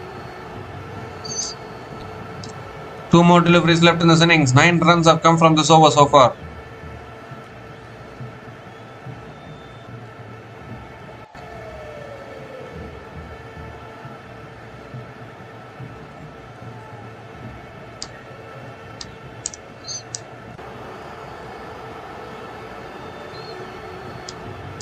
The 5th ball of the innings coming up. Oscar Jackson, can he connect another one? Goes again, over the top. And that won't go anywhere. Only another couple of runs. Another couple of runs for Oscar Jackson. 11 runs have come from this over. 1 ball left. A boundary or a 6 will get them past 180. A psychological figure.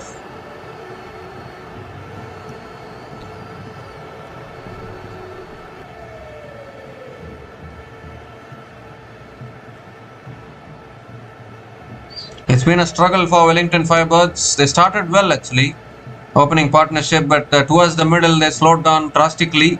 Last ball of the innings coming up. Moves across the stumps. I think got it on the pads. Appeal for LBW, but that's way outside the off stump. They'll pick up another single. Leg by single it will be. 14 runs came from the last over, and Wellington Firebirds finished their 20 overs. Wellington Firebirds finished their 20 overs on 178 We had 12 runs. 12 runs came from the last over from Travis Muller. And Wellington Firebirds finished their 20 overs on 178 for 5 at the end of their 20 overs. They could have got a lot more. Their opening partnership was really good actually. Tom Blundell and Samuel Morgan put on an opening partnership of 118 from 73 balls.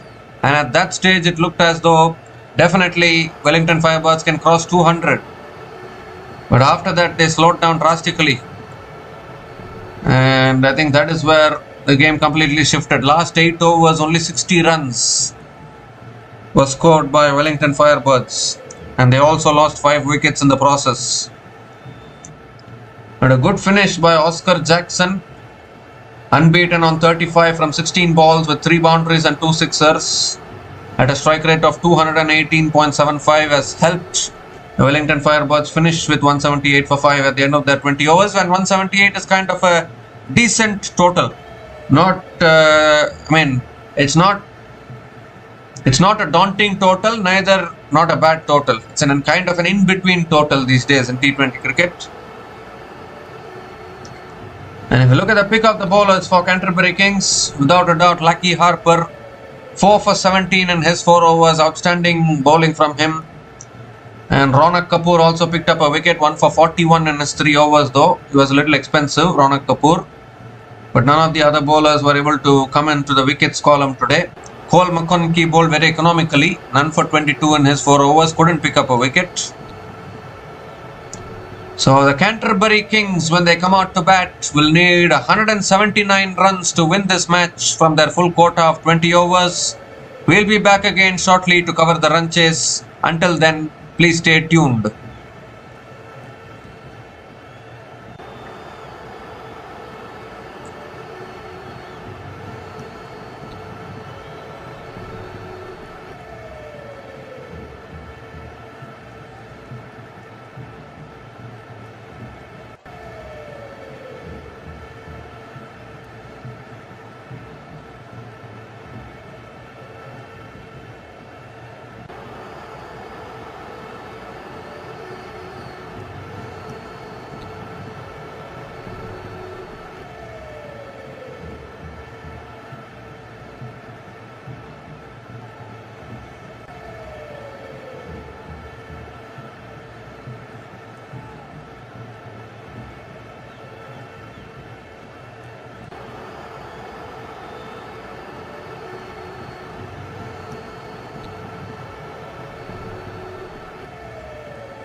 So hi guys, welcome back to the run chase. What a way to start from Riz Mariu. Starts the innings with a boundary. Logan Winbeek with the new ball. Hasn't started well. Boundary of the first ball of the innings. Second ball of the innings coming up. Riz Mariu on strike. And that's outside the off stump. Riz Mariu lets it go. It's another dot ball from Logan Winbeek. Canterbury Kings need 179 runs to win this match from their full quota of 20 overs. It looks a little below par only because Wellington Firebirds got off to a really good start with the bat but then fumbled towards the middle. They've been doing that throughout this tournament. Third ball of the innings coming up. Again outside the off stump, swing on offer here for Logan Winbeek. And again Riz Mariu lets it go. Another dot ball.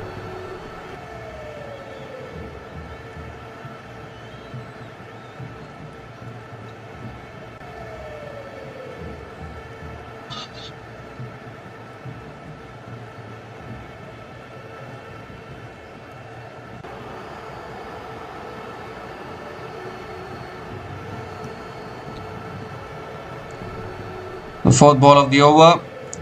A shot this time pulled away by Riz Mariu down towards deep mid wicket. And they'll pick up another couple of runs. That's good running between the wickets from Riz Mariu. Another couple of runs.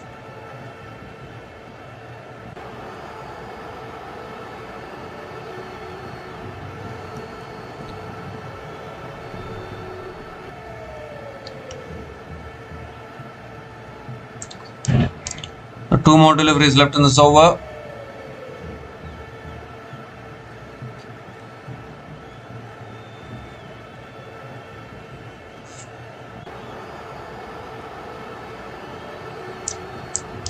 This time full and wide, driven again straight to covers. And another dot ball from Logan Winbeek.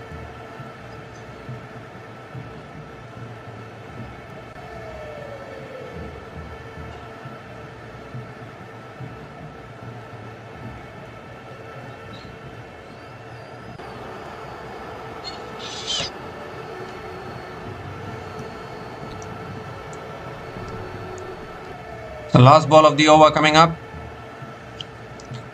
And it's driven again through the covers for 4. Beautifully timed and placed by Riz Mariu. Ends the over with a boundary. So an expensive start here from Logan Winbeek. 10 runs came from that over. And Canterbury Kings are now 10 without loss after 1 over.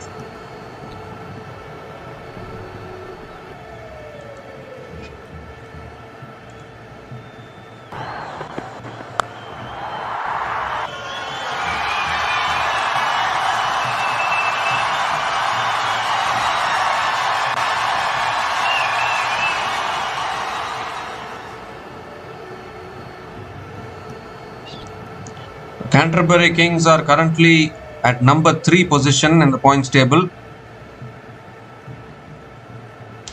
So if they win this game, they will go to number 2 position. They will go to the 2nd position in the points table.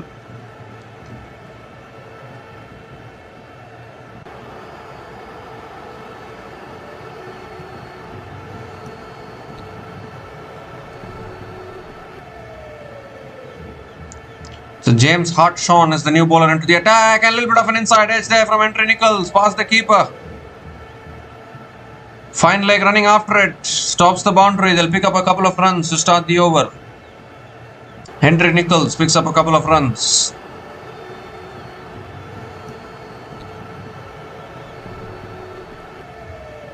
In fact, it's given us 2 byes.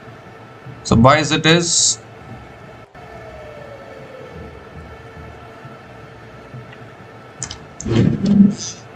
As we said, Henry Nicholls making a return to the Super Smash after winning the ODI series in India. Oh, short and wide, goes for the cut shot, unable to make connection on that one. Another dot ball from James Hartshaw.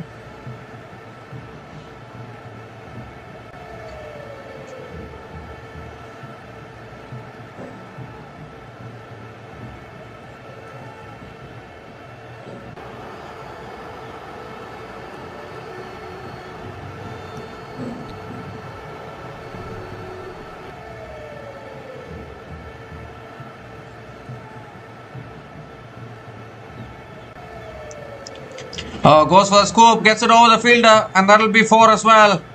So Henry Nicholls also finds his first boundary, and a really good start here from the Canterbury Kings to this run chase.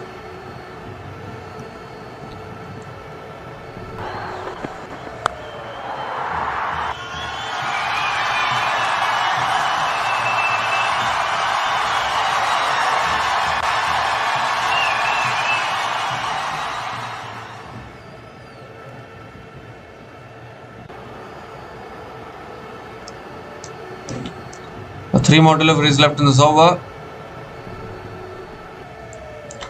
Comes down the wicket this time, hits it in the air. Down towards deep point for 4 more. Back-to-back boundaries from Henry Nicholls. And what a start this is, whether it's James Hartshaw or Logan Van Beek. Both these batters don't care, it seems, just throwing their bats at everything and finding the boundaries.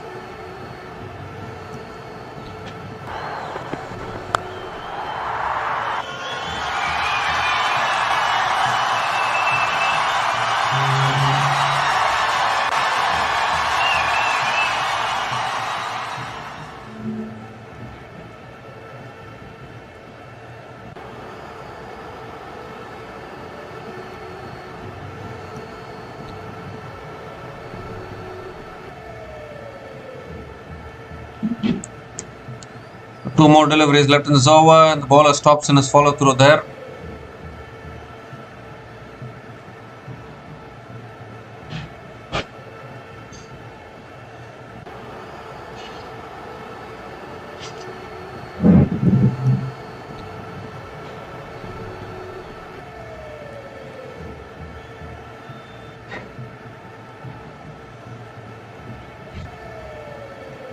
Oh, goes for the drive. Has he nicked it there? I think he has.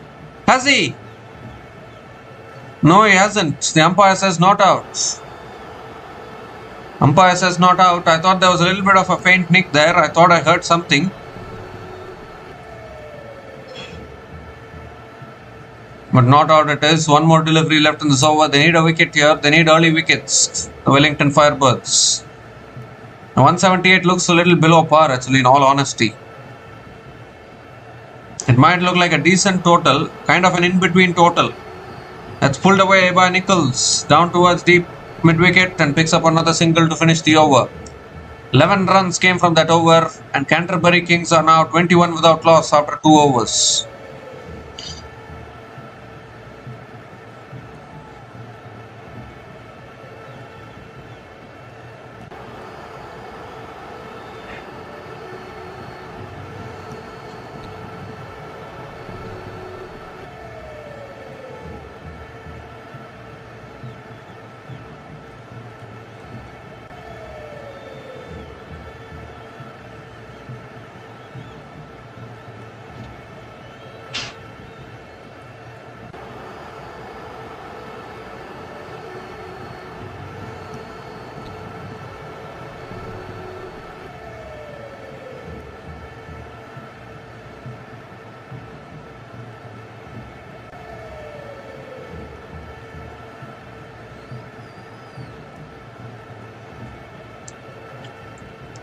It looks like Logan Van Beek is going to be continuing into his second over. He's been very expensive so far. None for 10 in his 1 over. Previous match he bowled well, but generally throughout this tournament, if you see, Logan Van Beek hasn't been that effective. And there's also 84% chance of rain today. We haven't had a single droplet of rain. If it stays away for the next 3 overs, we'll have a result. There's a swing back in to the left-hander. Nicholls looking to flick it away, gets it on the pads. Again a dot ball to start the over.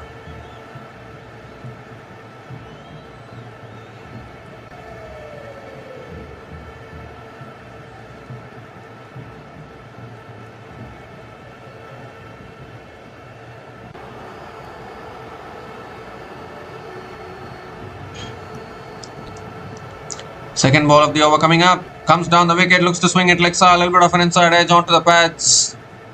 Another dot ball from Logan Van Beek.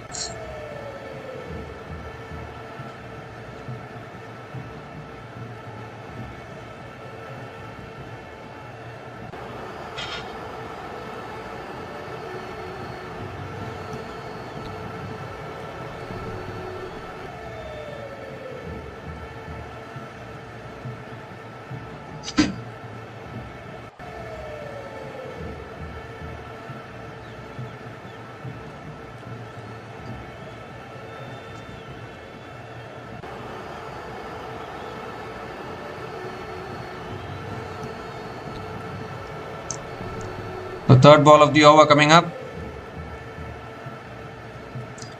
Short and wide, cut away, pass for pass point, and that'll be 4 as well. Beautifully timed and placed by Andre Nichols. Picks up his third boundary in this innings already, and what a start this is for Canterbury.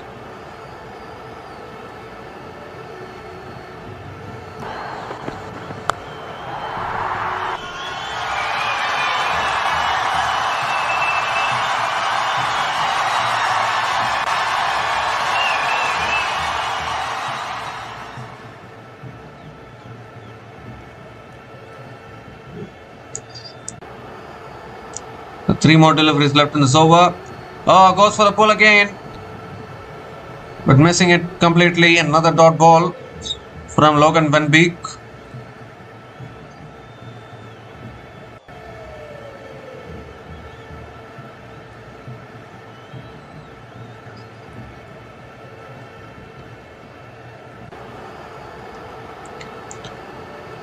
Two more deliveries left in this over.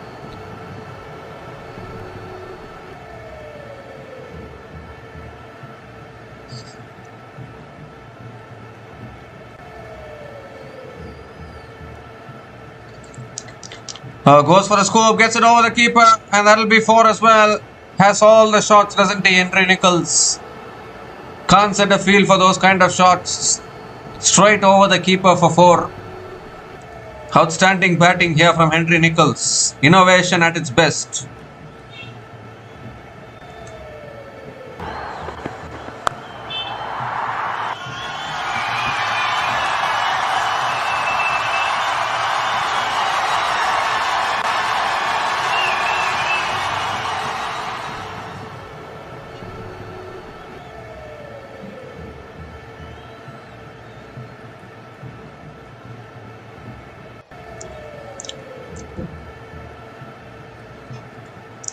The last ball of the over coming up. Comes down the wicket, swings it leg side, is in the gap again for another boundary. 3 boundaries in that over, another expensive over from Logan Van Beek. 12 runs came from that over, and Canterbury Kings are now 33 without loss after 3 overs.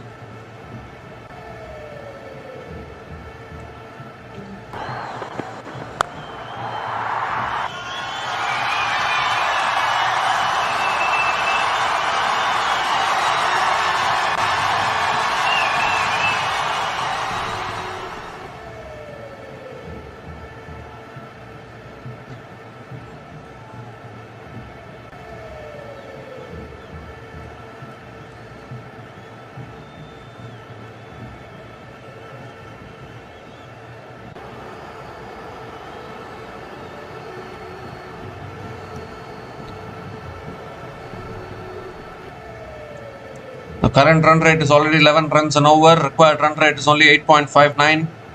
Henry Nichols has moved to just 23 from...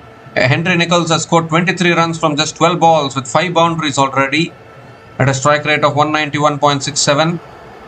He'll be high on confidence after the ODI series win in India. And now Ben Sears is the new bowler into the attack, and that's a wide down the leg side to start. Getting from bat to worse here for Wellington Firebirds.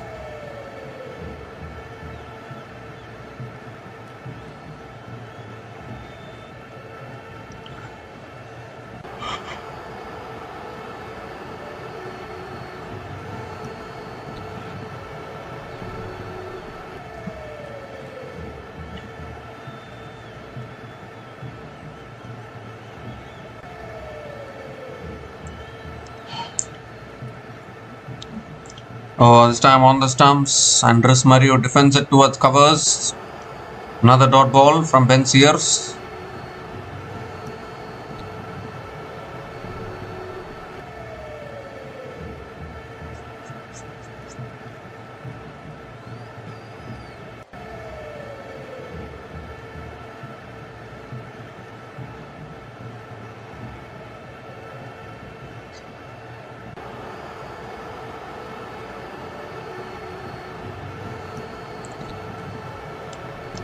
Oh, that beats the outside edge. Absolute beauty from Ben Sears. Another dot ball.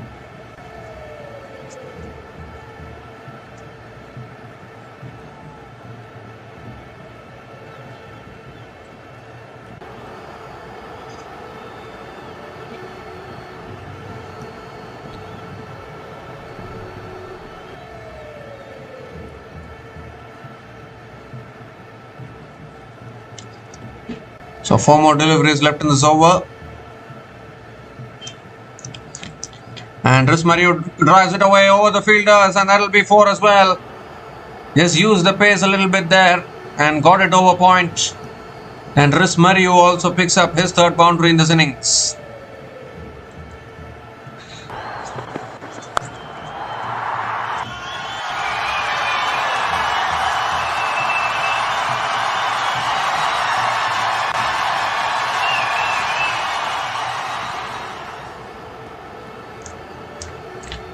We saw a good opening partnership from Wellington Firebirds as well between Tom Blundell and Samuel Morgan, and we are seeing similar kind of a start here from Canterbury.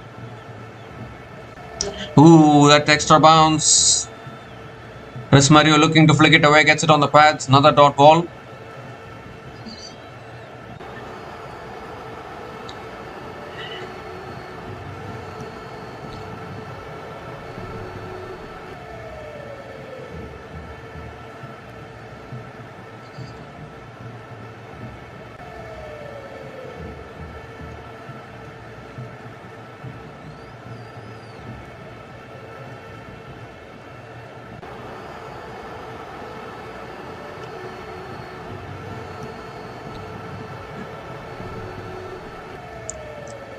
This time on a good length, defended again by Mariu, back to the bowler.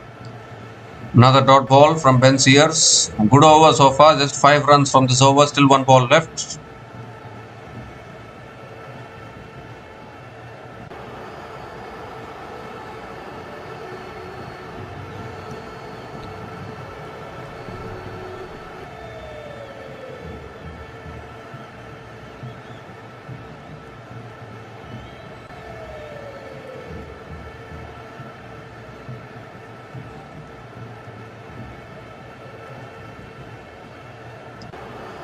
The last ball of the over coming up.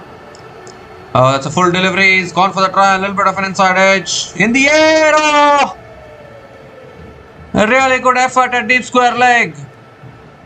Not able to hold on to the catch. And another couple of runs here for Mariu. It was in the air though. Should have carried to that fielder there. Went so far towards deep square leg. Can't even believe it. 3 runs to finish that over. 8 runs came from that over, and Canterbury Kings are 41 without loss after 4 overs.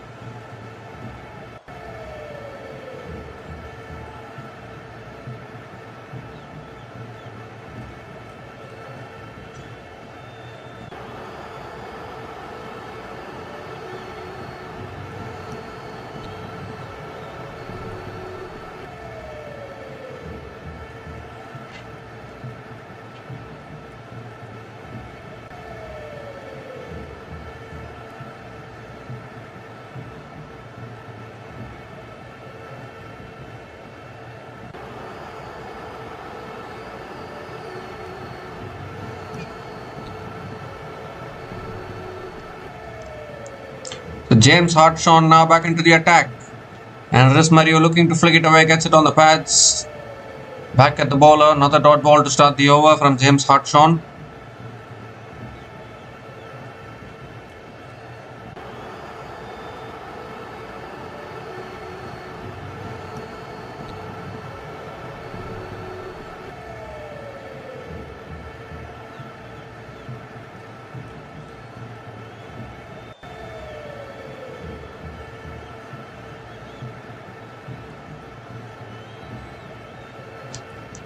Hartshorn has been expensive so far.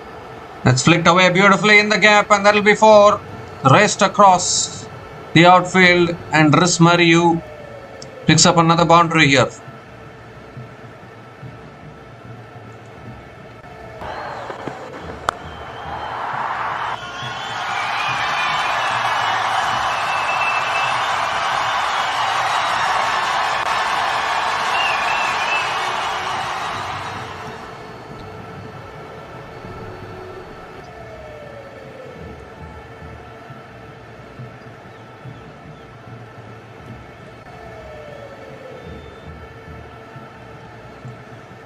The 3rd ball of the over coming up. Goes for the pull shot again towards deep square leg. Going to push for 2 here. Good running between the wickets from Rismariu. Another couple of runs.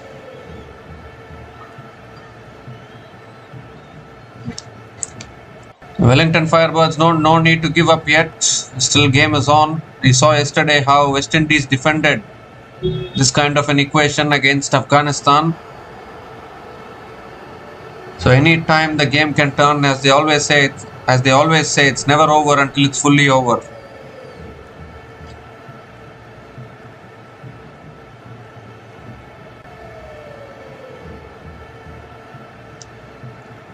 Fourth ball of the over. Goes high in the air. Now this could be out, I think. Fielder coming, settling underneath it. Takes the catch, and there's the first wicket for Wellington Firebirds. James Hartshorn gets the breakthrough. Rismariu looking to go for the big shot, only skying it up in the air. But this time around, the catch has been taken.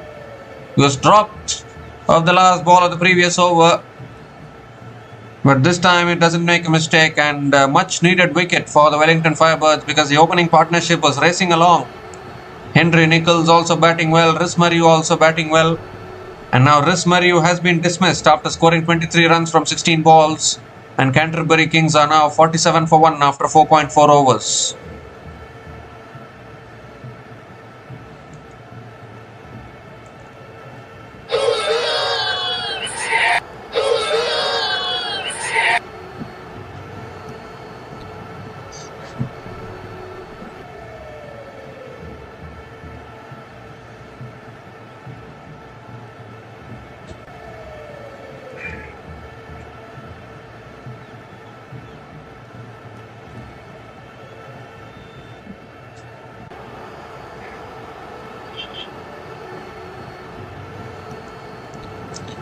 So Matthew Boyle is the new batter to the crease for the Canterbury Kings.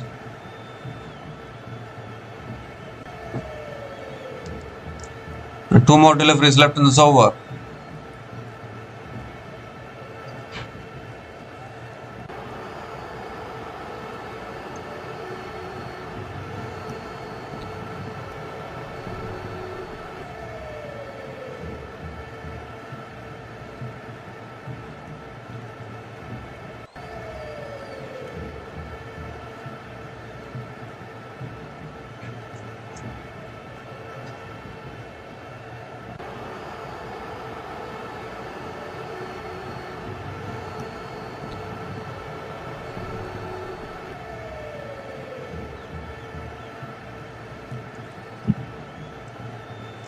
Fifth ball of the over coming up.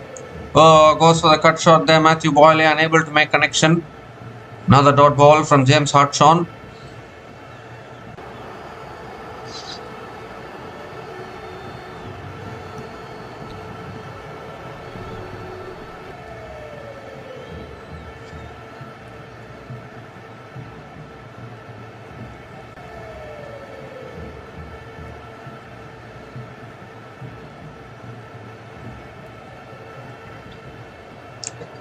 So last ball of the over coming up.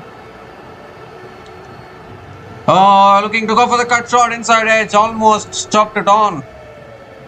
How close was that to the stumps? Another dot ball to finish the over. 6 runs came from that over, including the wicket of Rismariu. And Canterbury Kings are now 47 for 1 after 5 overs.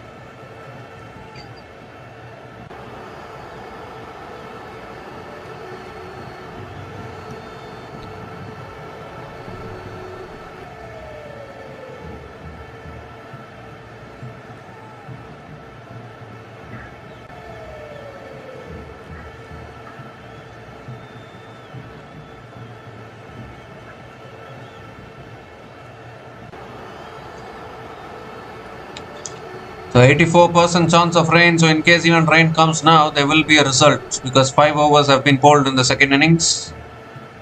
So there will be a result in this game. The umbrellas are out in the crowd, just in case the rain starts falling down. Ben Sears now back into the attack, and he's taken the nick, I think, has he? Oh, just beats the outside edge.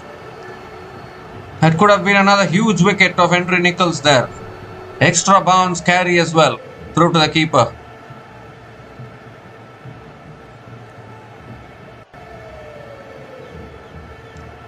DLS par score is 40. Kings are already ahead. Canterbury Kings are already ahead of the Duckworth-Lewis score.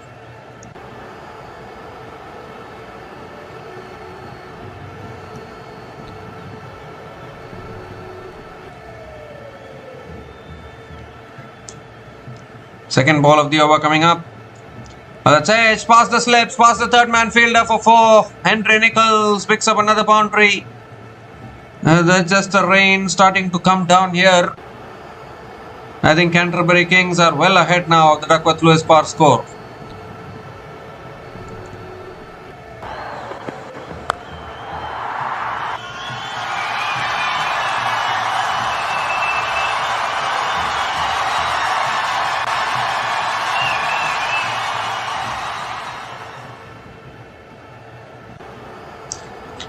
And with that, the covers have come onto the field. The rain has decided to play some spoil sport. And the players are going off the field here. The Duckworth-Lewis par score is 41. Canterbury Kings are ahead of the Duckworth-Lewis score by 10 runs. So in case play doesn't resume, Canterbury Kings will pick up a win here. And it's all thanks to a fantastic start from Henry Nichols and Rhys Mariu in the run chase. But unfortunately, the rain has interrupted. Wellington Firebirds won't be happy with this because they are behind now on the Duckworth-Lewis. I mean, they'll lose this game if play doesn't resume. So they just need to keep their fingers crossed and hope that the rain can stop soon and can get some play in. The rain has started to come down heavy, and it was always on the cards, isn't it? 84% chance of rain. We saw it in the weather forecast, and that weather forecast never predicts it wrong. If it says 84% chance of rain, then more often than not, the rain will interrupt proceedings, and that is exactly what has happened here. Well, the Wellington Firebirds fielders have not yet left the field. They are still waiting. But once the umbrellas came out in the crowd, then itself we knew that this was always going to happen. So the covers are onto the pitch. Rain has stopped play. We'll be back again once the situation improves and once the rain reduces. So until then, please stay tuned for further updates.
So the rain has stopped. That is the good news. And the revised target is they need 99 more runs to win from the last 64 balls. The Canterbury Kings, that is the revised target, which is they need 150 more runs to win. Their target is 150 in 16 overs for the Canterbury Kings. That is the revised target. So Ben Sears still has four balls left in this over.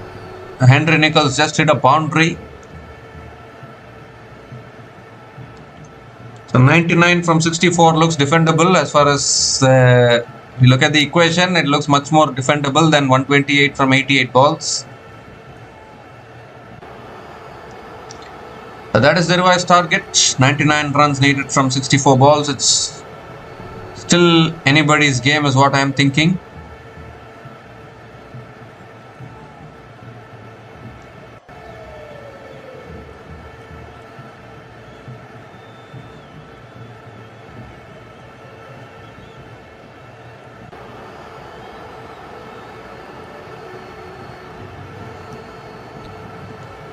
So far, Scott Kugelin has the most wickets in this Super Smash tournament. He has picked up 17 wickets in this tournament so far. Harjot Johal has picked up 15 wickets. Ben Lockrose from the Otago Wolves has picked up 11 wickets. Ben Sears has picked up 11 wickets as well. And then Angus Olivier from Auckland Ace is also there in that list. Look at the most runs. Tom Blundell at the moment leading the charts, but definitely Bevan Jacobs, Katini Clark and Brett Hampton will get their chances in their next few games to overtake Tom Blundell in the most runs charts.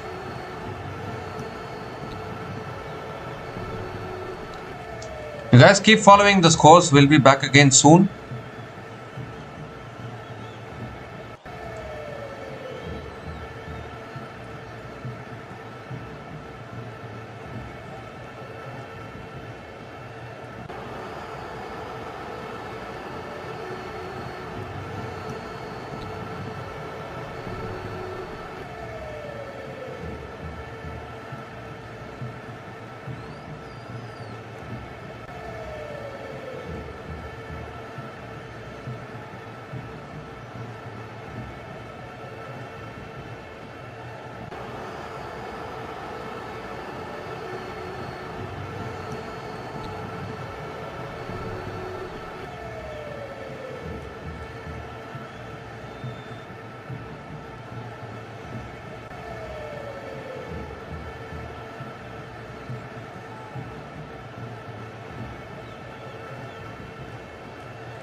So all in readiness. Third ball of the over coming up, and Henry Nicholls drives it straight to covers.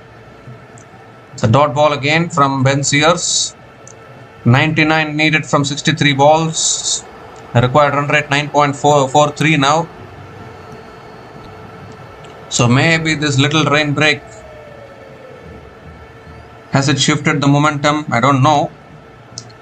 Oh, looking to flick it away. Uphill fell with W. Umpire says not out. No DRS available. Maybe pitching outside leg. They've picked up one leg by here. So Matthew Boyle is back on strike. Hasn't gotten off the mark yet. Matthew Boyle.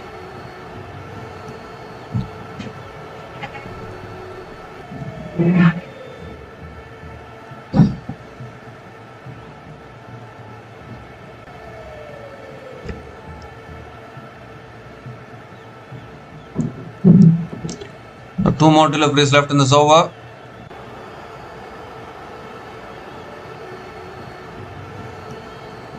Matthew Boyle on strike.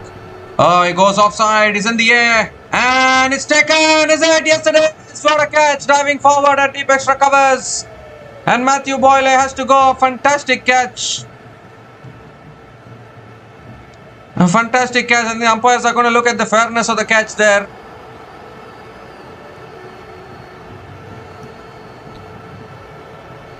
The fielder is not sure whether he caught it or not.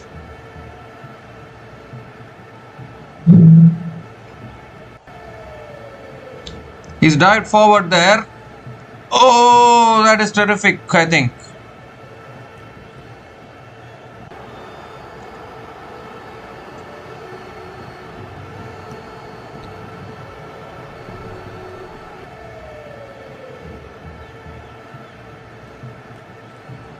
Terrific attempt there, and the umpires are having a discussion whether you want to bring the covers again or not.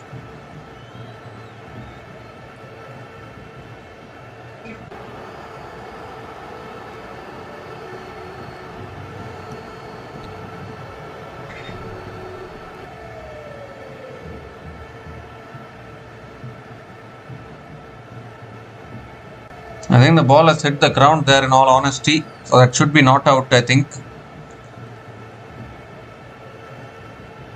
Not out it is. So Matthew Boyle survives. Last ball of the over coming up.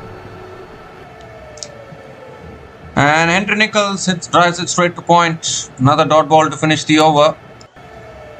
Matthew Boyle got off the mark with a single previous delivery, and now a dot ball to finish the over. 6 runs came from that over, and the power play has been completed. Canterbury Kings are now 53 for 1 after 6 overs after the power play, needing 97 runs to win from the last 10 overs.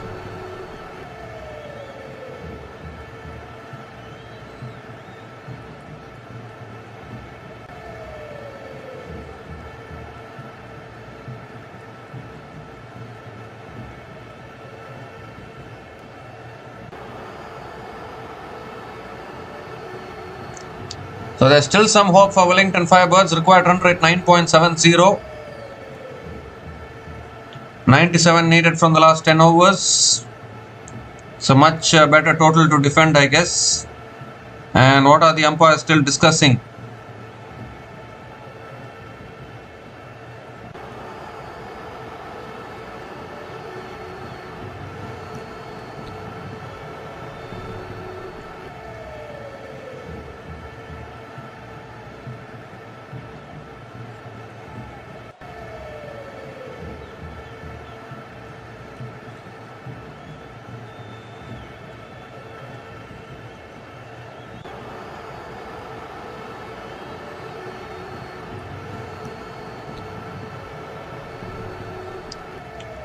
So Matthew Boyle is on strike.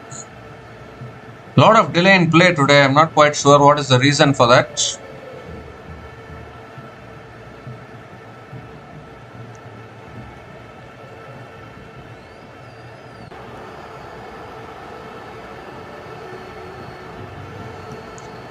The more shorter the game gets, the more tougher it gets for the chasing team through Duckworth Lewis. That is the one thing that is for sure. Because you look at 179 runs to chase, 126 needed from 14 overs, and then you're looking at 97 needed from 10 overs. So that is exactly what can happen actually. If anyone has noticed the Duckworth-Lewis calculations, it always gets tougher for the chasing team. As the shorter the game gets, the tougher it gets for the chasing team.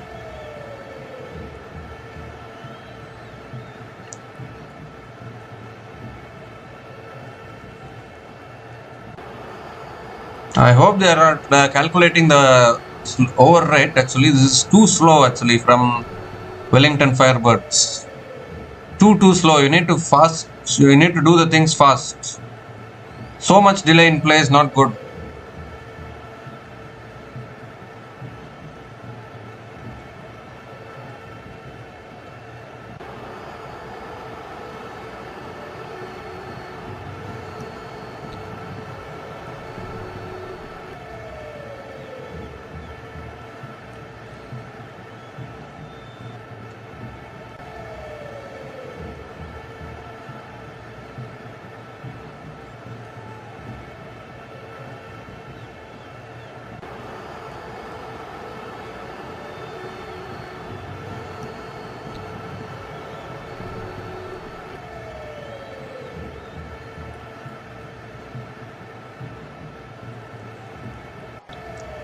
So Peter Young husband is the new bowler into the attack. A really good bowler in the middle overs. Matthew Boyle is on strike. This is a very tricky equation actually. 97 from 10 overs is not going to be easy. So much delay in play actually. He's just refusing to get on with the game. Yeah, finally Young husband bowling the first ball of the over. Has tossed up. Boyle hits it towards mid-wicket. Dot ball to start the over. So ever since the resumption of play, no boundaries have been scored so far. So clearly it has broken the momentum for Canterbury Kings. Comes down the wicket this time. Hits it back down the ground. Towards long on. Good work. Good fielding at long on. And another couple of runs for Matthew Boyle. 95 needed from 58 balls now.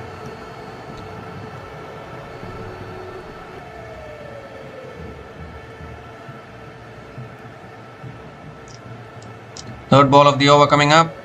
Goes for the reverse sweep again. Straight to point. Good fielding at point. And Matthew Boyle picks up another single.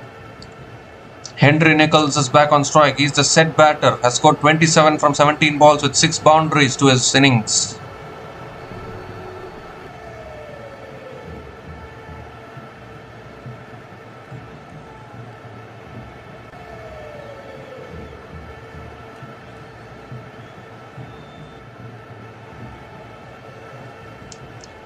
Goes for the sweep here.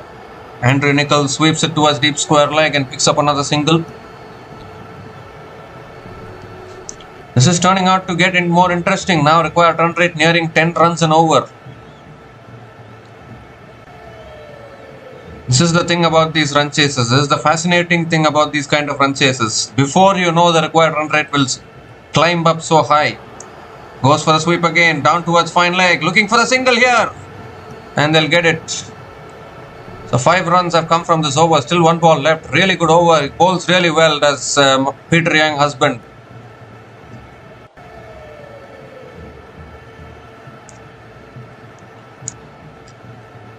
So last ball of the over coming up. Again down the track. Oh, he's hit it back. Henry Nicholls has hit it down the ground. Straight into the non-striker. And he picks up another single to finish the over. The 6 runs came from that over, and Canterbury Kings are now 59 for 1 after 7 overs, needing 91 runs to win from the last 9 overs.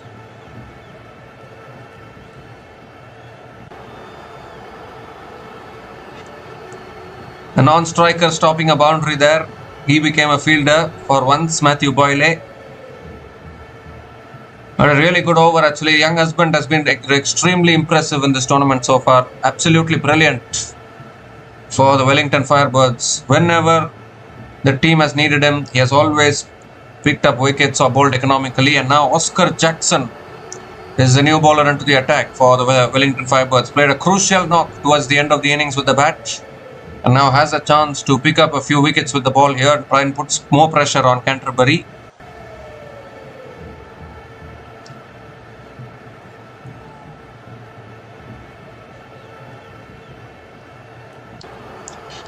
Henry Nichols is on strike. Straight away goes for the scoop. Gets it over fine leg and that'll be 4.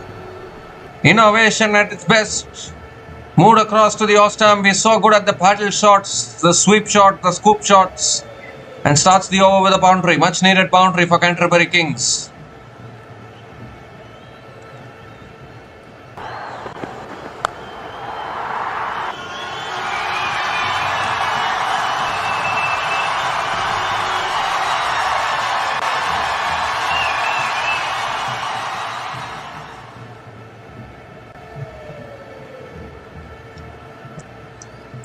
The second ball of the over coming up. And this time it's driven again straight to covers. And another dot ball from Oscar Jackson.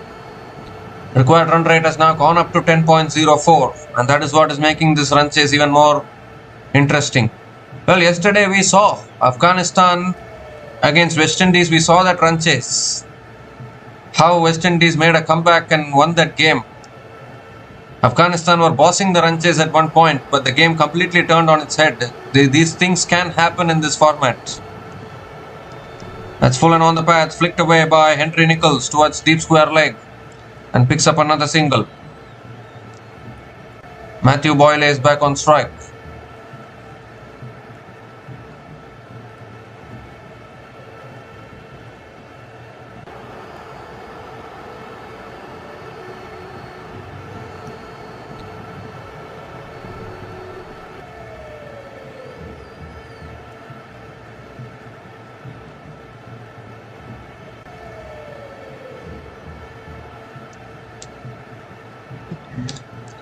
So 3 more deliveries left in this over. That's shot again, pulled again, and that'll be 4 as well.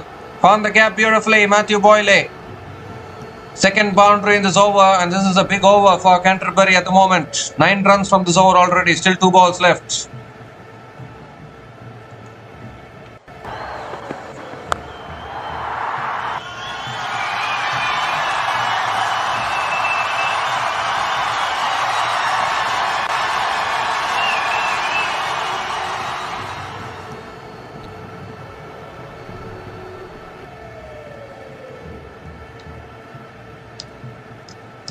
So 2 more deliveries left in this over.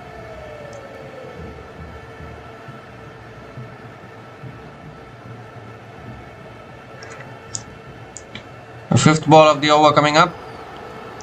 Full again, driven back at the bowler. Oh, and he has a shy at the stumps as well, Oscar Jackson. But Matthew Boyle makes it back. So another dot ball here. This partnership now 21 from 18 balls between Matthew Boyle and Henry Nichols.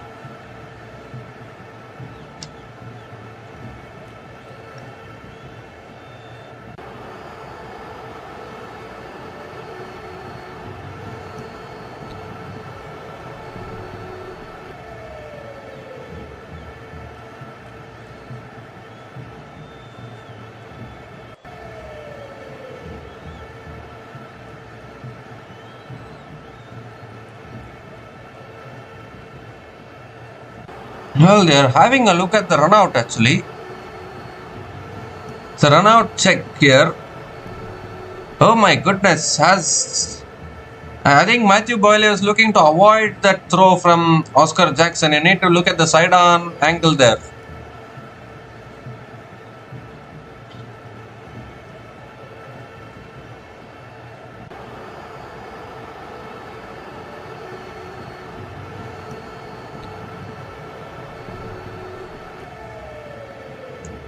I think it will be not out. Not out it is. So 1 more delivery left in this over. His bat was just about inside. 9 runs have come from this over. Still 1 ball left. Last ball of the over coming up. Shot again. Goes for the pull again. Is given as a wide. Too high from Oscar Jackson. So he has to reload that one again. Required run rate again under 10. This is a good over for Canterbury Kings.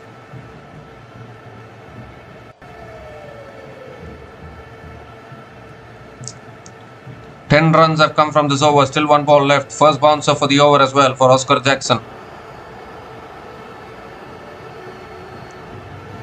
Last ball of the over coming up. Comes down the wicket, swings and misses. That's a dot ball to finish the over. But still a good over for Canterbury. 10 runs came from that over, and Canterbury Kings are now 69 for 1 after 8 overs.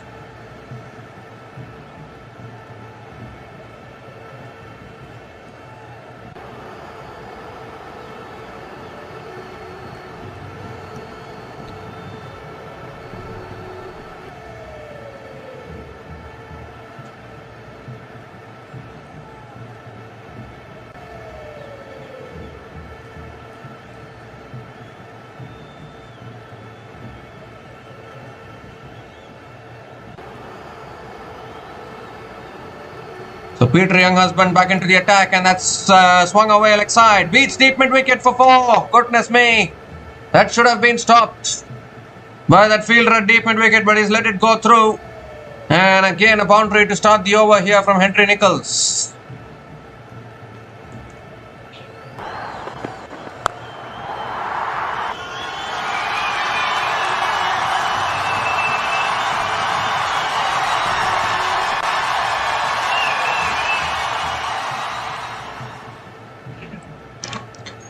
This time he goes for the reverse sweep down to deep extra covers, and Henry Nicholls picks up another single.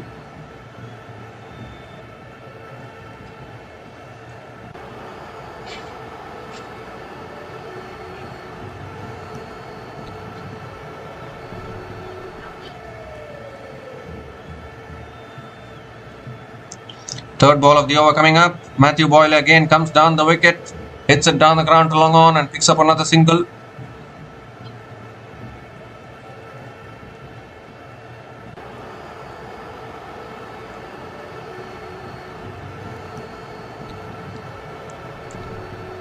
In fact, Matthew Boyle has picked up a couple of runs, keeps the strike, 3 more deliveries left in this over. Another quicker ball, it's pulled away towards deep mid wicket. Oh, good fielding. And another couple of runs here for Matthew Boyle. So again, 9 runs have come from this over. They are getting those 9 runs in every over. It's exactly what is needed for Canterbury. 2 more deliveries left in this over.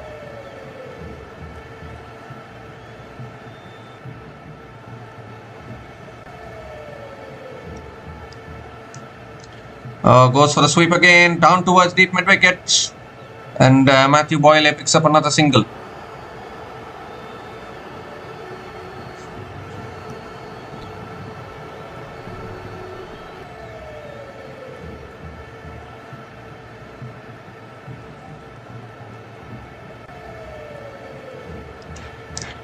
So last ball of the over coming up. That's on the pad, swept away towards deep square leg, and Nicholls picks up another single to finish the over. 11 runs came from that over, and Canterbury Kings are now 80 for 1 after 9 overs.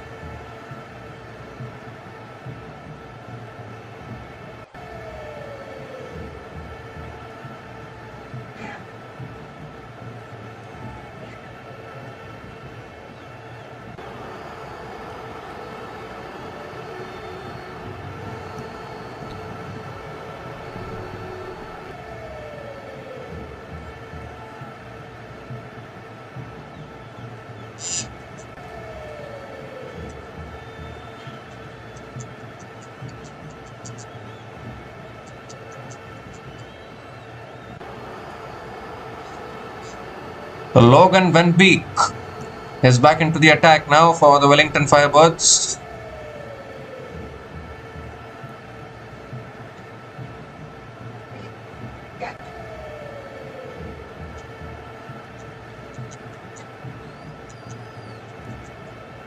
So here's Logan Van Beek coming over the wicket to Nicholls, and that's a full delivery. Nicholls hits it down the ground to long on and picks up another single to start the over.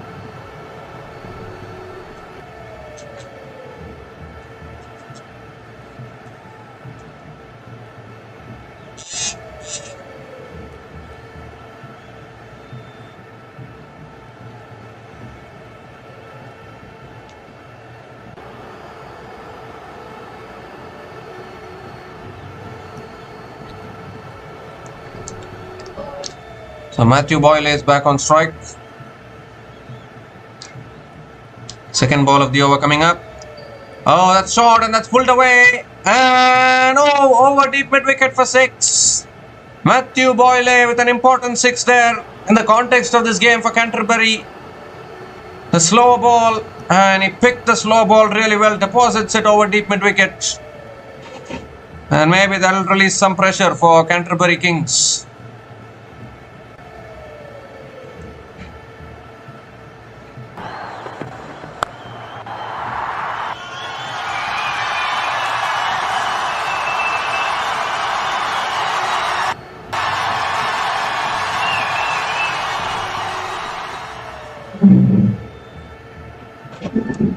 Third ball of the over coming up, comes down the wicket again, it's too high, given as a wide. Why do you even give the ball to Logan Van Beek?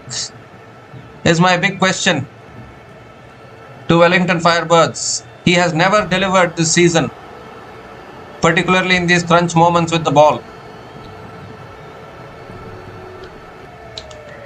6 and a wide from Logan Van Beek. 4 more deliveries left in this over, 62 needed from 40 balls.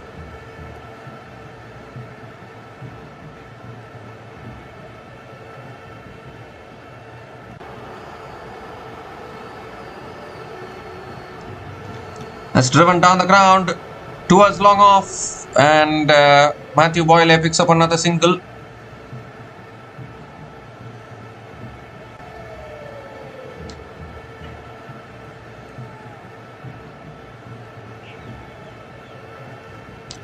.61 needed from 39 balls. Now Henry Nicholls is back on strike.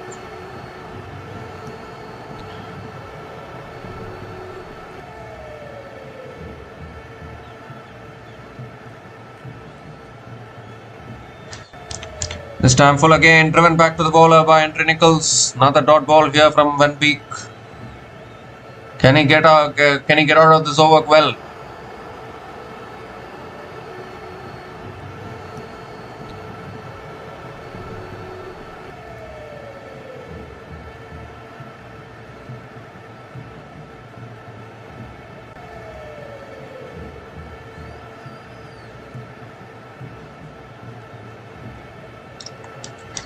Two more deliveries left in this over. Oh, he goes high in the air. Now this could be out here. This could be out. Fielders running in, takes the catch. A superb catch there. Who is that fielder who has taken the catch? Just swirling in the air, never easy to take the catch. And Logan Van Beek delivers when it's needed, breaks the partnership. Henry Nicholls is gone. It was the slow ball. Nicholls only skying it in the air. And a really good catch actually by that fielder there. And this game is turning and twisting here on its head.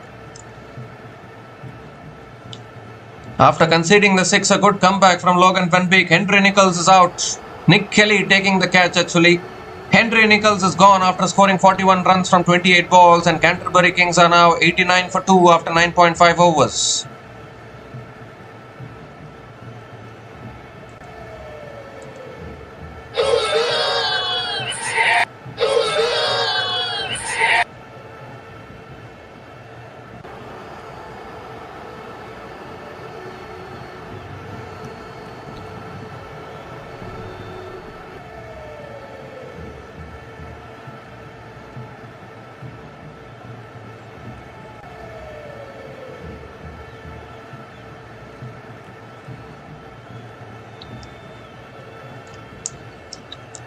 Cole McConkie is the new batter to the crease.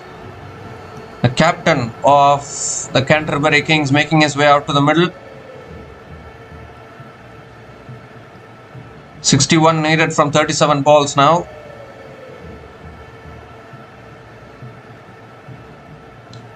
A big wicket of Henry Nicholls actually. Matthew Boyle is still the danger man out there in the middle. Cole McConkie also very capable with the bat. Last ball of the over coming up from Logan Van Beek. Oh, it's a full delivery again and driven towards mid-on, and Cole McConkie gets off the mark with a single to finish that over. 10 runs came from that over, including the wicket of Henry Nicholls, and Canterbury Kings are now 90 for 2 after 10 overs.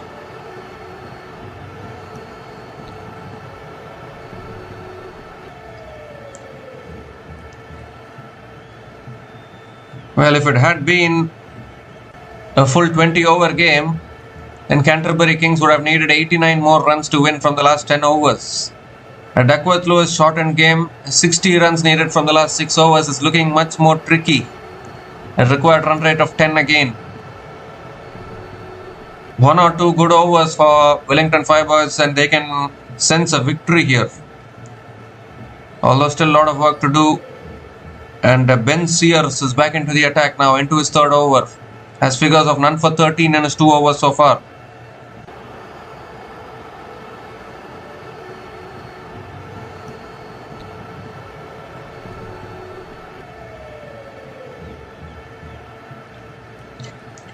Here's Ben Sears. Full toss. It's hit back down the ground by McConkie. Pass mid-on and that'll run away for 4, I think. Yes, it does. A boundary to start the over. Sorry, some flies going on here. A boundary to start the over from McConkie. A full toss from Ben Sears and hit back down the ground for 4.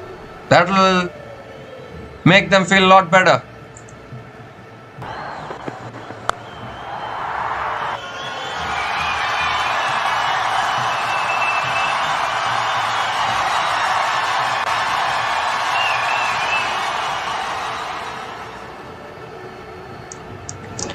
It can go either way actually. 1 or 2 big overs for Wellington Firebirds or 1 or 2 big overs for Canterbury also.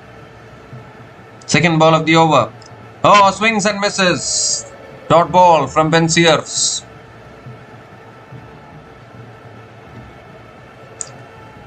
A big hoik across the line there.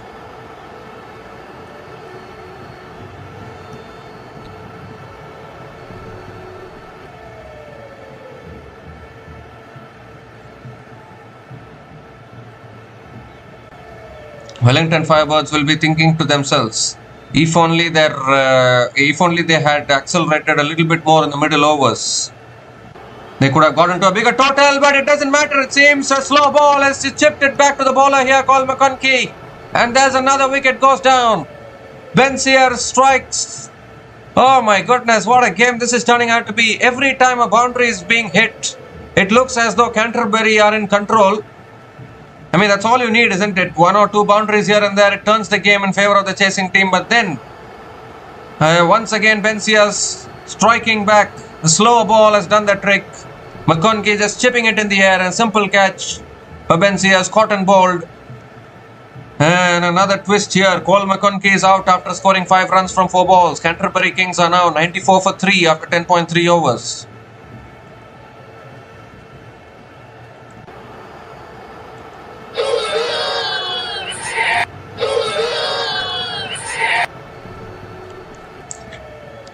It's not easy to do the double over Canterbury in a Super Smash tournament. Can the Wellington Firebirds do it? They beat Canterbury in their previous game at home to break their home drought in the Super Smash tournament, and they can do it again if they can build more pressure here. Required run rate 10.18 for Canterbury Kings. Mitchell Hayes, the new batter to the crease for Canterbury. Best score of 73 not out. He has the capability to bat, and he is also another player who was there in the New Zealand team which won the ODI series in India recently.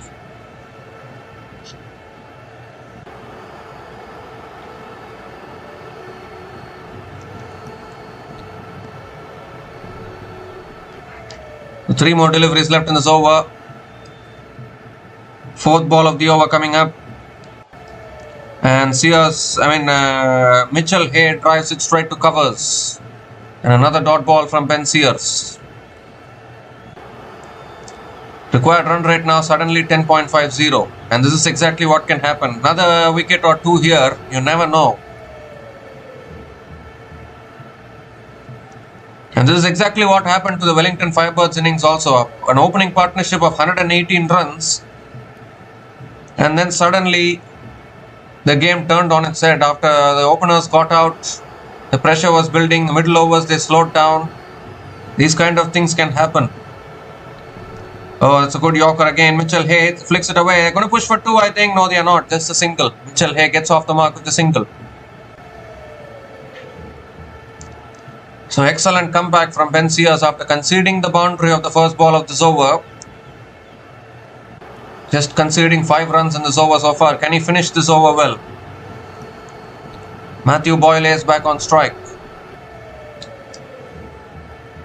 It's just about these kind of equations, isn't it? Always looks tricky for the chasing team. It's not as easy as they look.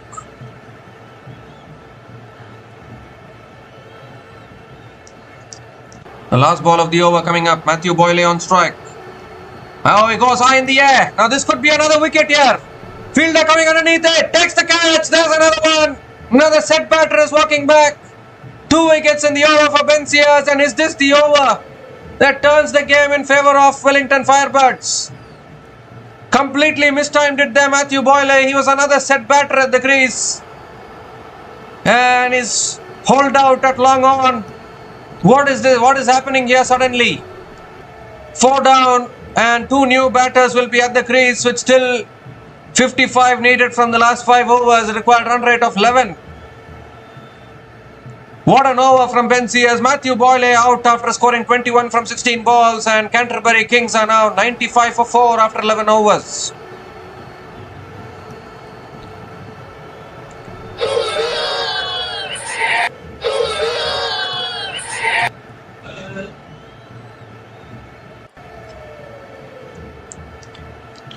Just 5 runs from the previous over, including 2 wickets. And how valuable is that over going to be? Now you have 2 new batters at the crease, Leo Carter and Mitchell Hay, and it's not going to be easy to straight away come in and start slogging. Required run rate of 11. Leo Carter has made his way out. He has the capability to bat, no doubt about that. Both these batters can bat, but it is just that 2 new batters at the crease don't have time to settle when the required run rate goes up to 11 and 12 in run chases like this. Wellington Firebirds, can they finish their campaign on a high? Peter Younghusband now back into the attack. He still has a couple of overs left. He's into his 3rd over.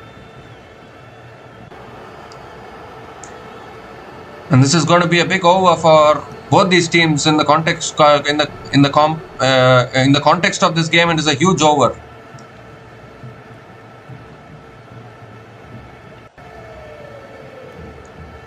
Now Mitchell Hay is on strike.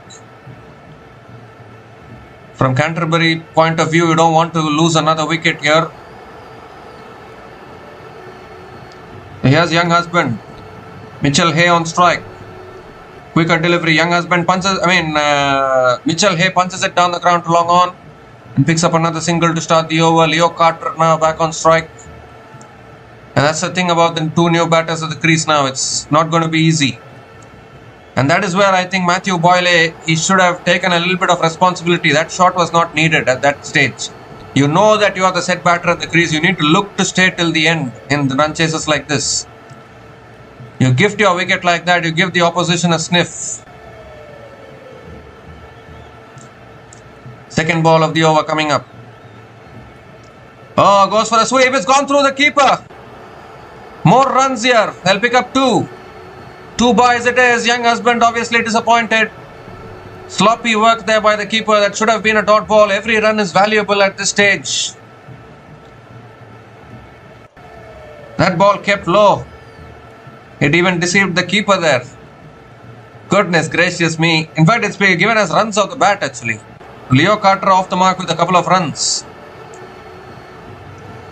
That's a short ball. It's hit back down the ground to long on. And Leo Carter picks up another single.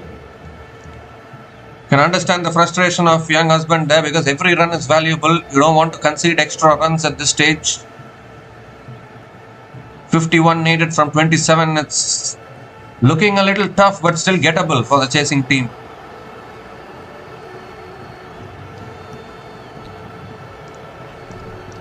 Mitchell Hay is back on strike. Another quicker ball. It's flicked away down the ground. They're going to push for 2, I think. Are they? No, they are not. Just a single. 100 comes up. 100 comes up for Canterbury Kings in just 11.4 overs. 50 needed from the last 26 balls.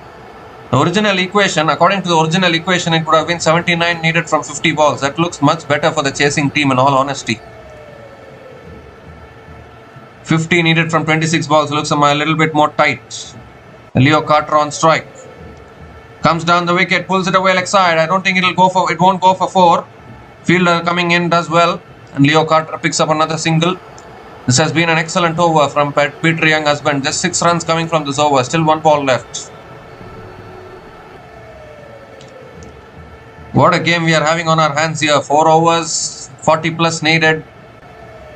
Actually, the bowling team has a chance. Wellington Firebirds have a chance actually. Whenever these kind of equations come for a bowling team, we always think of one bowler. And that bowler is none other than Jasprit Singh Bumrah. It's flicked away again. Down the ground to long on. And pushing for 2. Good running between the wickets. Another couple of runs for Mitchell Hay to finish the over. So 8 runs came from that over. And Canterbury Kings are now 103 for 4 after 12 overs. You give these kind of equations to Bumrah, ask him to defend it. 100 times out of 100 he will defend these totals for you. One bowler whom you can always rely upon.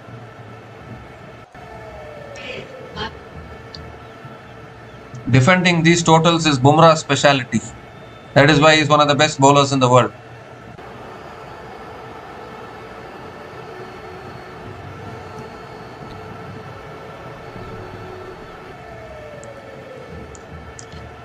So 4 overs left, 47 needed for the Canterbury Kings.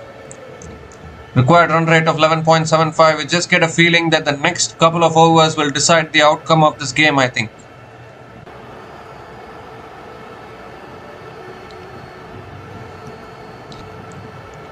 So Oscar Jackson is back into the attack now. Oh, he's bowled him! Bowled him straight away! What a start to the over! Moved too far across his stumps, was looking to play that paddle shot, and he's lost his leg stump in the process, and Oscar Jackson strikes. 5th wicket goes down for Canterbury, and are they losing their way here? Half the side has been dismissed. Oscar Jackson gets the breakthrough. Leo Carter is out after scoring a run of ball 4, and Canterbury are now 103 for 5 after 12.1 overs.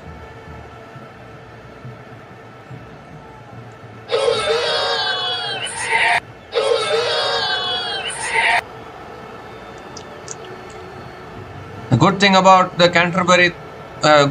Canterbury team is that lower down the order they have batters who can swing their bat, and Cam Paul is one of them. He can swing his bat around. Lachy Harper also. Lachy Harper bowled a fantastic spell with the ball. He needs it. He also will need to do a job with the bat if another wicket falls. Cam Paul and Lachy Harper can swing their bats around. They can find the boundaries, and that is the good part about it. But at the moment, I think Wellington Firebirds are on top here. They have picked up 5 wickets. Required run rate is 12.26. I think Canterbury are feeling the pressure now. Beauty of a T20 game, isn't it? Swinging this way, swinging that way.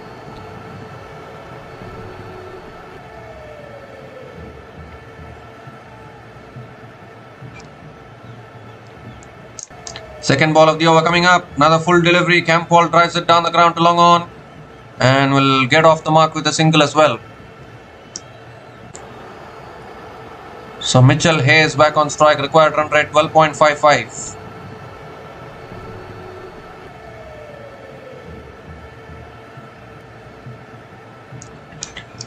You would think that now Mitchell Hay has to take the responsibility for Canterbury Kings from here, because he is the more experienced player for Canterbury Kings. They've lost wickets in clusters. At the wrong time they have lost wickets, Canterbury. They've lost 5. They have lost 3 quick wickets actually. Goes for a paddle and gets it over third man, and that should run away for 4. Will it? Yes, it will. And that is what I was saying. Mitchell Hay holds the key for Canterbury Kings, and he picks up his first boundary in this innings. Still a lot of work to do.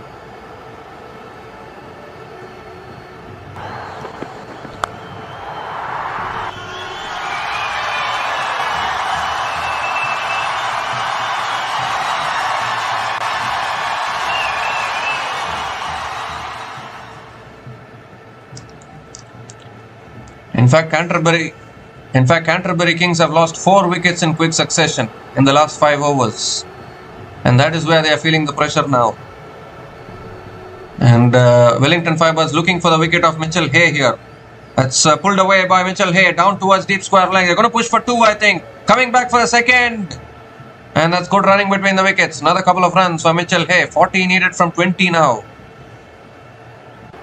Ooh, what a game we are having here. What a game we are having. Required run rate is exactly 12 again. Big 2 deliveries coming up. Can Oscar Jackson finish this over well for the Wellington Firebirds?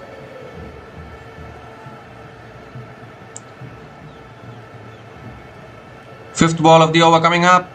He goes high in the air. He's mistimed this one. He gets it over the fielders though, luckily. And they'll push for another 2. They'll pick up another couple of runs. That was completely mishit once again. High risk shot. They're fighting fire with fire here, Canterbury Kings, and they are burning themselves, in all honesty. All you need is one mistake to get you out. 38 needed from 19 balls now. Required run rate is always in and around that 12.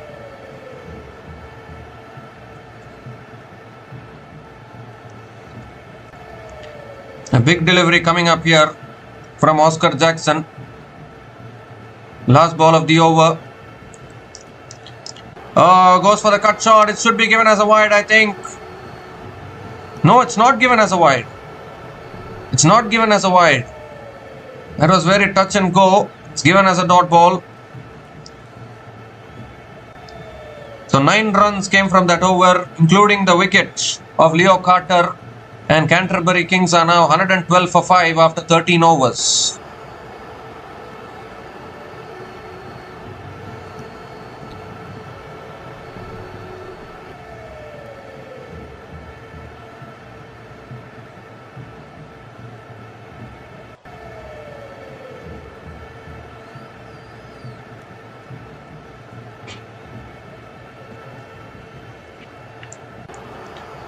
So 38 needed from the last 3 overs. Last league match for Wellington Firebirds. Can they finish this league on a high? Can they finish this tournament on a high? They're already out of the tournament.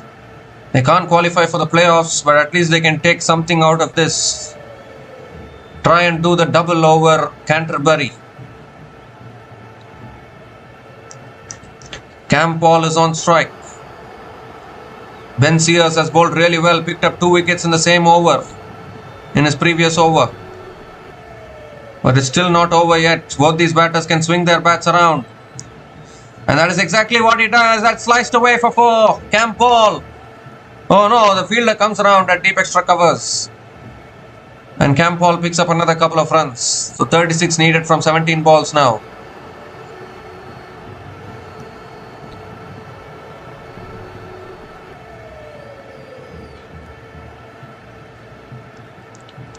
.36 needed from 17 balls. Required run rate 12.71.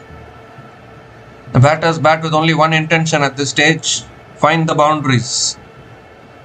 That is the only intention.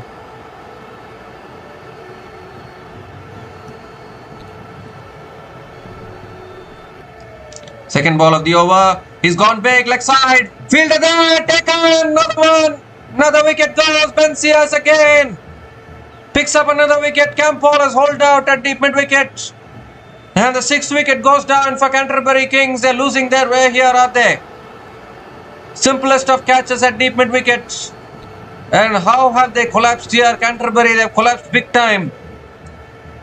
They've lost 5 wickets very quickly. Goodness gracious me.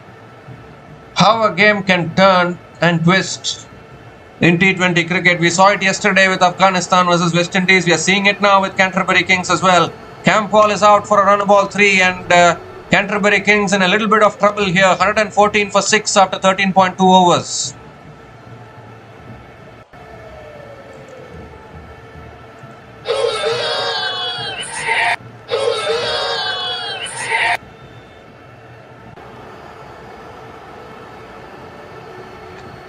Well.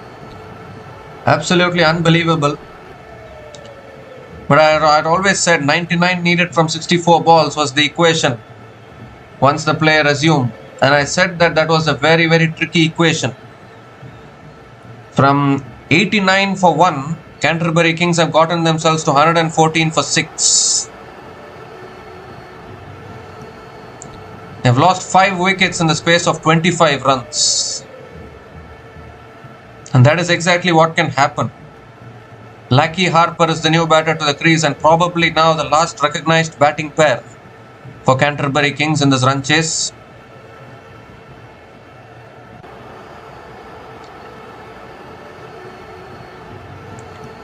.36 needed from 16 balls now. Lackey Harper is a big hitter of the ball. He did so well with the bat. He's a big hitter with the bat. He did so well with the ball. Can he do it with the bat? It's back of the length. Punched it towards a deep point and gets off the mark with a single.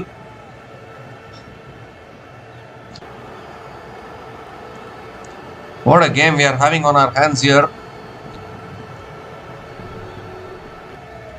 The game looked gone for all money. It looked as though Canterbury will get over the line before the rain interruption. But such is the nature of T20 cricket. Nothing can be predicted. Nothing is over until it's fully over.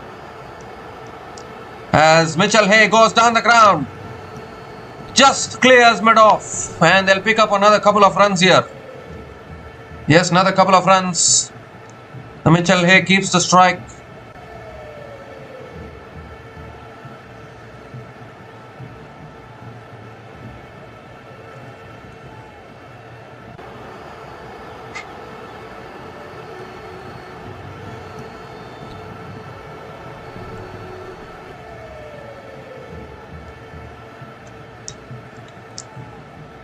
So 2 more deliveries left in this over. One of the biggest couple of deliveries you'll ever see in T20 cricket, I guess. Mitchell Hay is on strike.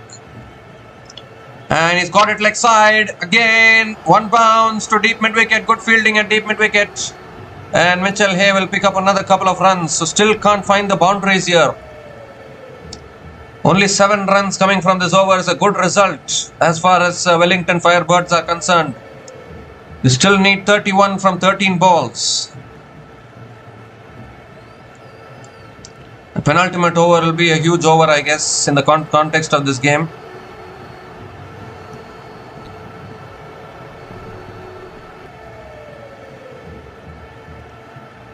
So last ball of the over coming up. Can Ben Sears finish this over well?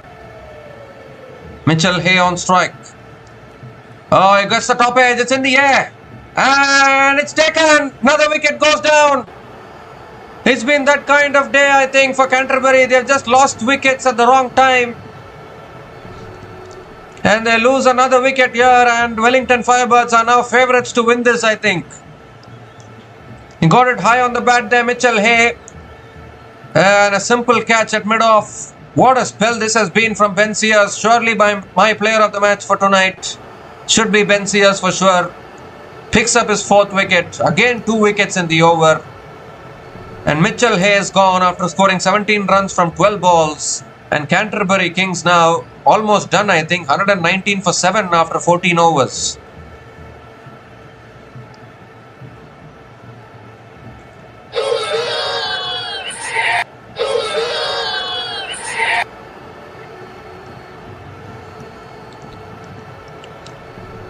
So we are down to the bowlers now of Canterbury Kings. Obviously, Lackey Harper can strike a big ball. We have seen that in this tournament. He has the capability to play some big shots, but he is the last hope for Canterbury Kings in this run chase, with 31 needed from the last 2 overs. And what a comeback it has been from Wellington Firebirds. They got off to a good start with the bat, stumbled in the middle overs, and then they didn't get off to the best of starts with the ball. The rain break came and then a revised target came. And that revised target has proved to be... I think that revised target gave a little sniff to Wellington Firebirds and they have pounced on it so well now. So 31 needed from the last 2 overs. The DLS par score is also 128. So Canterbury Kings are behind the DLS score as well, even if rain is going to interrupt the game. Lackey Harper is on strike. James Hartshorn is going to be bowling the penultimate over. Huge over for both the teams. Lackey Harper on strike. Slow ball, swings and misses. Dot ball to start. 31 needed from 11 now. Lackey Harper, he is the last hope for Canterbury Kings. If he gets out, the game is done. The bowlers can't win you the game with the bat.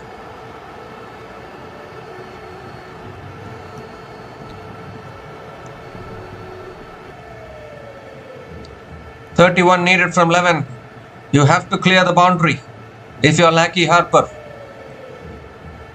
Sixes and boundaries are very important here.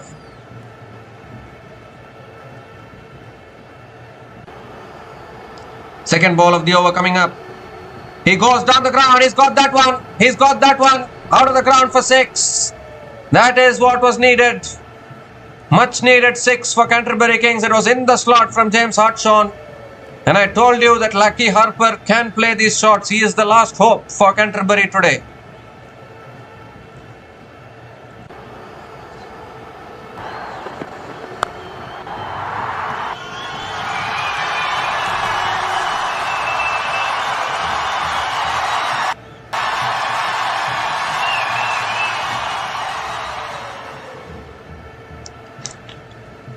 Now then, 25 needed from 10 balls. What a shot that was. It has to be said, it was in the slot from Hartshorn.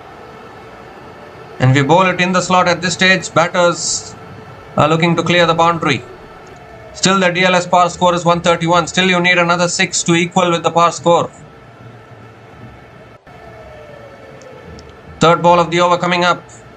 There will be no doubt he's going to go for the big shot again. The short ball goes for the pull, misses it. Umpire says no signal from the umpire. It's only a first bouncer for the over. Valuable dot ball at this stage. 25 needed from 9 now. What a game we are having on our hands here. Surely you need a couple of sixes if you are Canterbury. You need a couple of sixes in this over. No doubt about that.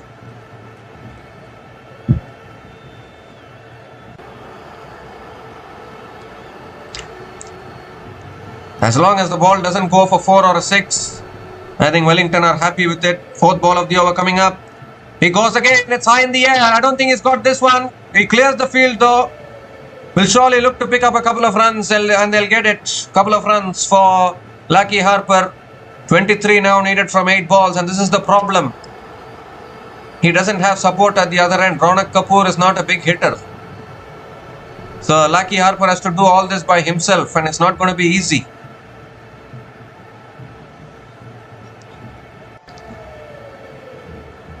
But they have bowled really well today, Wellington Firebirds. In all honesty, Ben Sears, what a spell that was.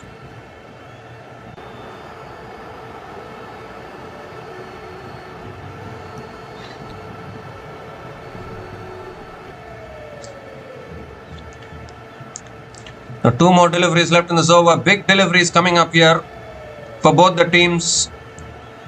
Comes down the wicket, is edged and taken. That's the game. That is the game. Right there for Wellington Firebirds. Lackey Harper has been dismissed. And that is it for sure now. It's down to the bowlers fully. He was the last hope for Canterbury. He's nicked it through to the keeper. And James Hartshorn gets the biggest wicket possible. And Wellington Firebirds are going to do the double over Canterbury today for sure now. Absolutely brilliant stuff from the Wellington bowlers. Lackey Harper is gone after scoring 9 runs from 6 balls, and Canterbury Kings are now 127 for 8 after 14.5 overs.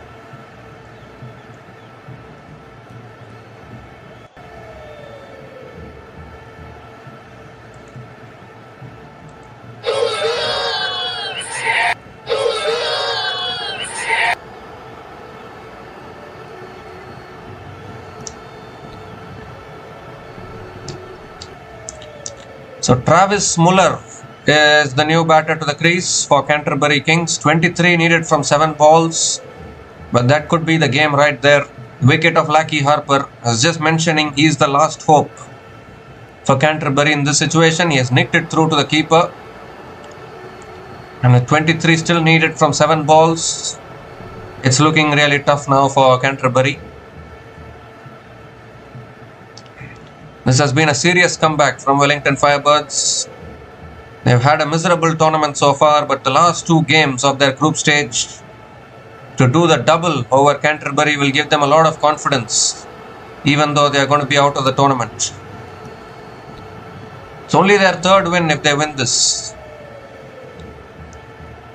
Only a miracle can help Canterbury from here, and that too you are expecting miracle from their bowlers, Travis Muller and Ronak Kapoor. Last ball of the over coming up. Travis Muller on strike. Goes for the paddle, misses it completely, almost throttled onto his stumps there. Almost fell back onto his stumps. It would have been the most disastrous way to lose a wicket as well. But another dot ball to finish the over. 8 runs came from that over, including the biggest wicket of Lucky Harper. And Canterbury Kings are now 127 for 8 after 15 overs, needing 23 runs to win from the last over.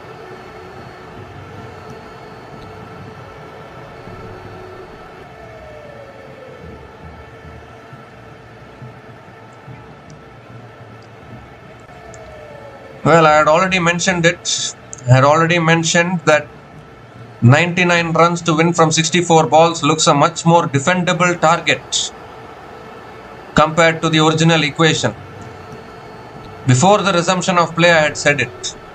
And now Wellington Firebirds have proved exactly that. And now Oscar Jackson is going to be bowling the last over for the Wellington Firebirds. 23 runs to defend. Surely that's enough runs to defend again, I think. Ronak Kapoor on strike. Is there any final twists, or can Wellington just finish it off? Here's Oscar Jackson, last over. Wide to start. Wide down the leg side. So Oscar Jackson has to reload that one again. 22 now needed from the last over. Just bowl legal deliveries at this stage. That is exactly what will be the instruction to Oscar Jackson.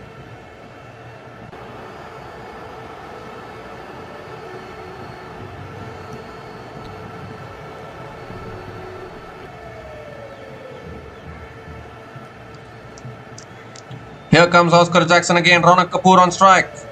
And he drives it away straight to point. Dot ball at this stage, or have they taken the single?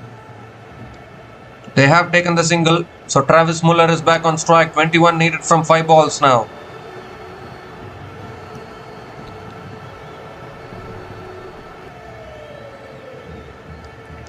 You need a couple of sixes at this stage if you are Canterbury Kings. Only way to come closer to the target. Every ball has to go for 6. Wellington Firebirds are favourites at this stage to win this. That is for sure. Second ball of the over coming up. Does Travis Muller have any magic in him with the bat? That's flicked away. It won't go all the way. It only goes 1 bounce to deep mid-wicket. And he picks up only a single. That is not going to help at all. 20 needed from 4 balls now. Ronak Kapoor is back on strike. It's surely the game for the Wellington Firebirds. What a comeback this has been. We saw a comeback yesterday from West Indies. And we are seeing a comeback today from Wellington Firebirds. T20 cricket at its very best.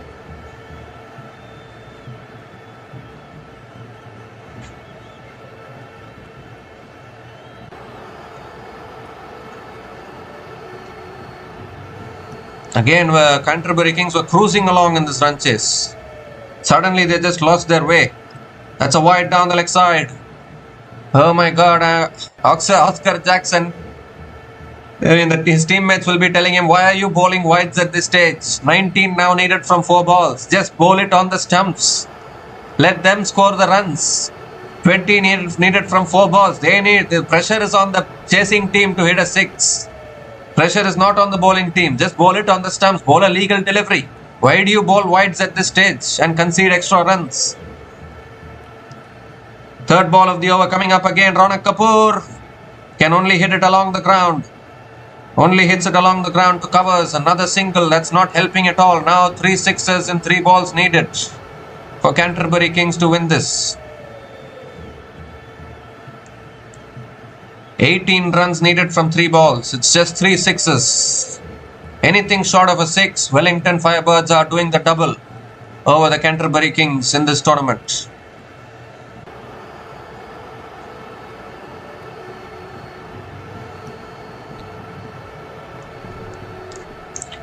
So Travis Muller on strike. This has to go out of the ground for 6. Anything short of that will give victory to Wellington Firebirds. Here we go. Travis Muller on strike. Full delivery, driven back down the ground. That is it. It's towards mid-off, picks up another single, and that is game, set and match to Wellington Firebirds, although still 2 more deliveries left. But 17 runs needed from 2 balls. It's only, you can bowl a short ball, you can bowl a full toss, you can bowl anything. Just bowl 2 legal deliveries. That is the game for you. That is exactly what the teammates will be telling him. Don't bowl a wide, don't bowl a no ball. That is what they'll be telling. Ronak Kapoor is on strike. 17 needed from 2 is impossible. And that's a full delivery again. Excellent Yorker. A little bit of an inside edge. Down towards deep fine leg. And Ronak Kapoor picks up another single. This has been a terrific comeback from Wellington Firebirds in all honesty. And now just 1 more delivery left. Just need to complete the formalities now.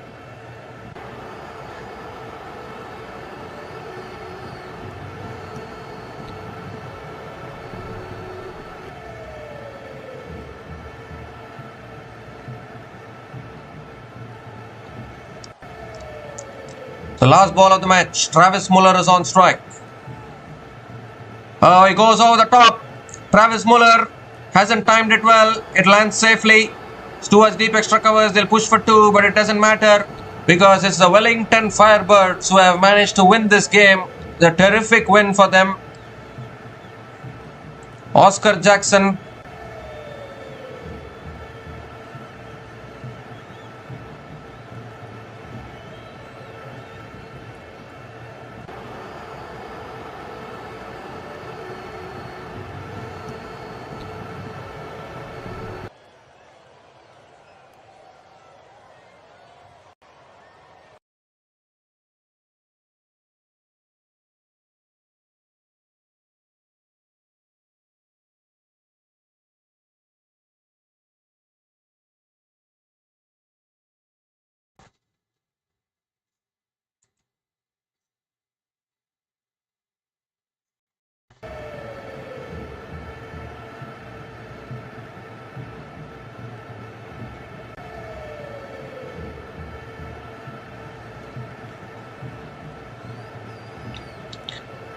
Yeah, sorry for the interruption there.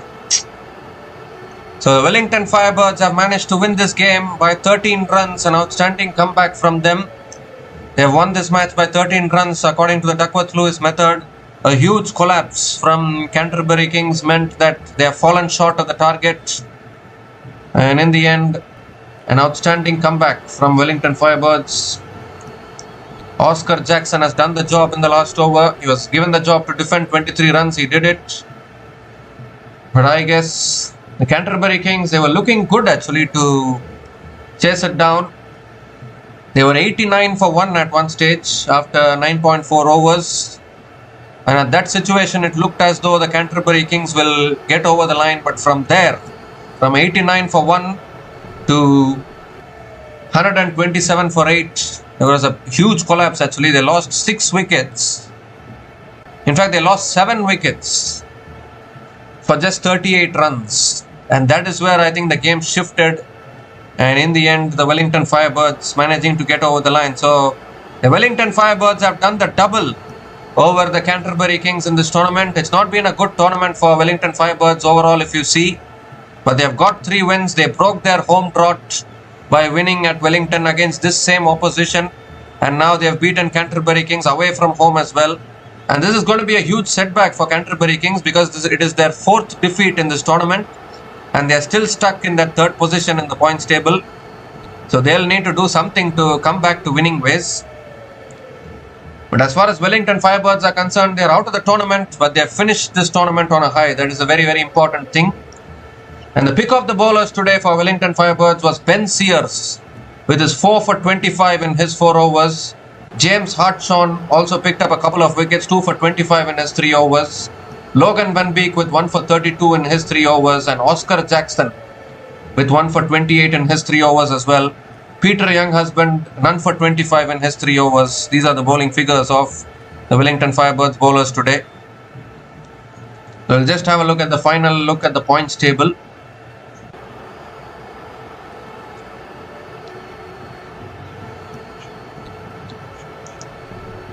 The points table hasn't been updated yet, but I think Wellington Firebirds are now.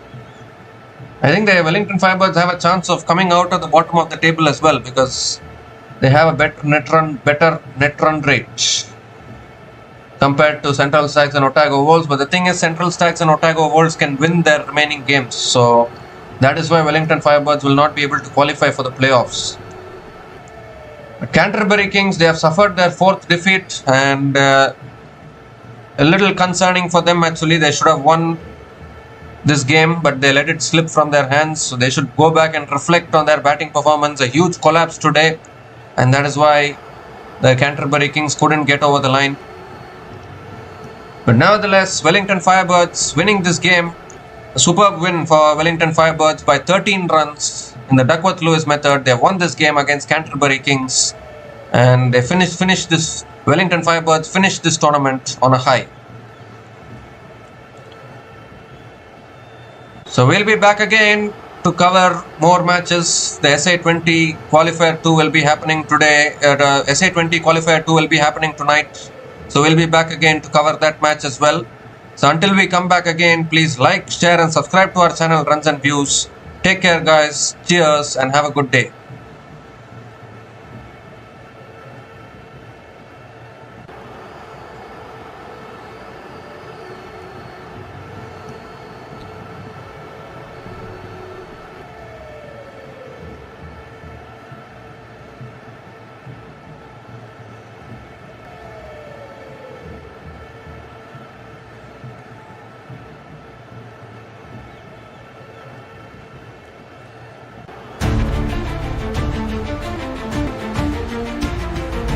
Thanks for watching. Please like, subscribe, and share.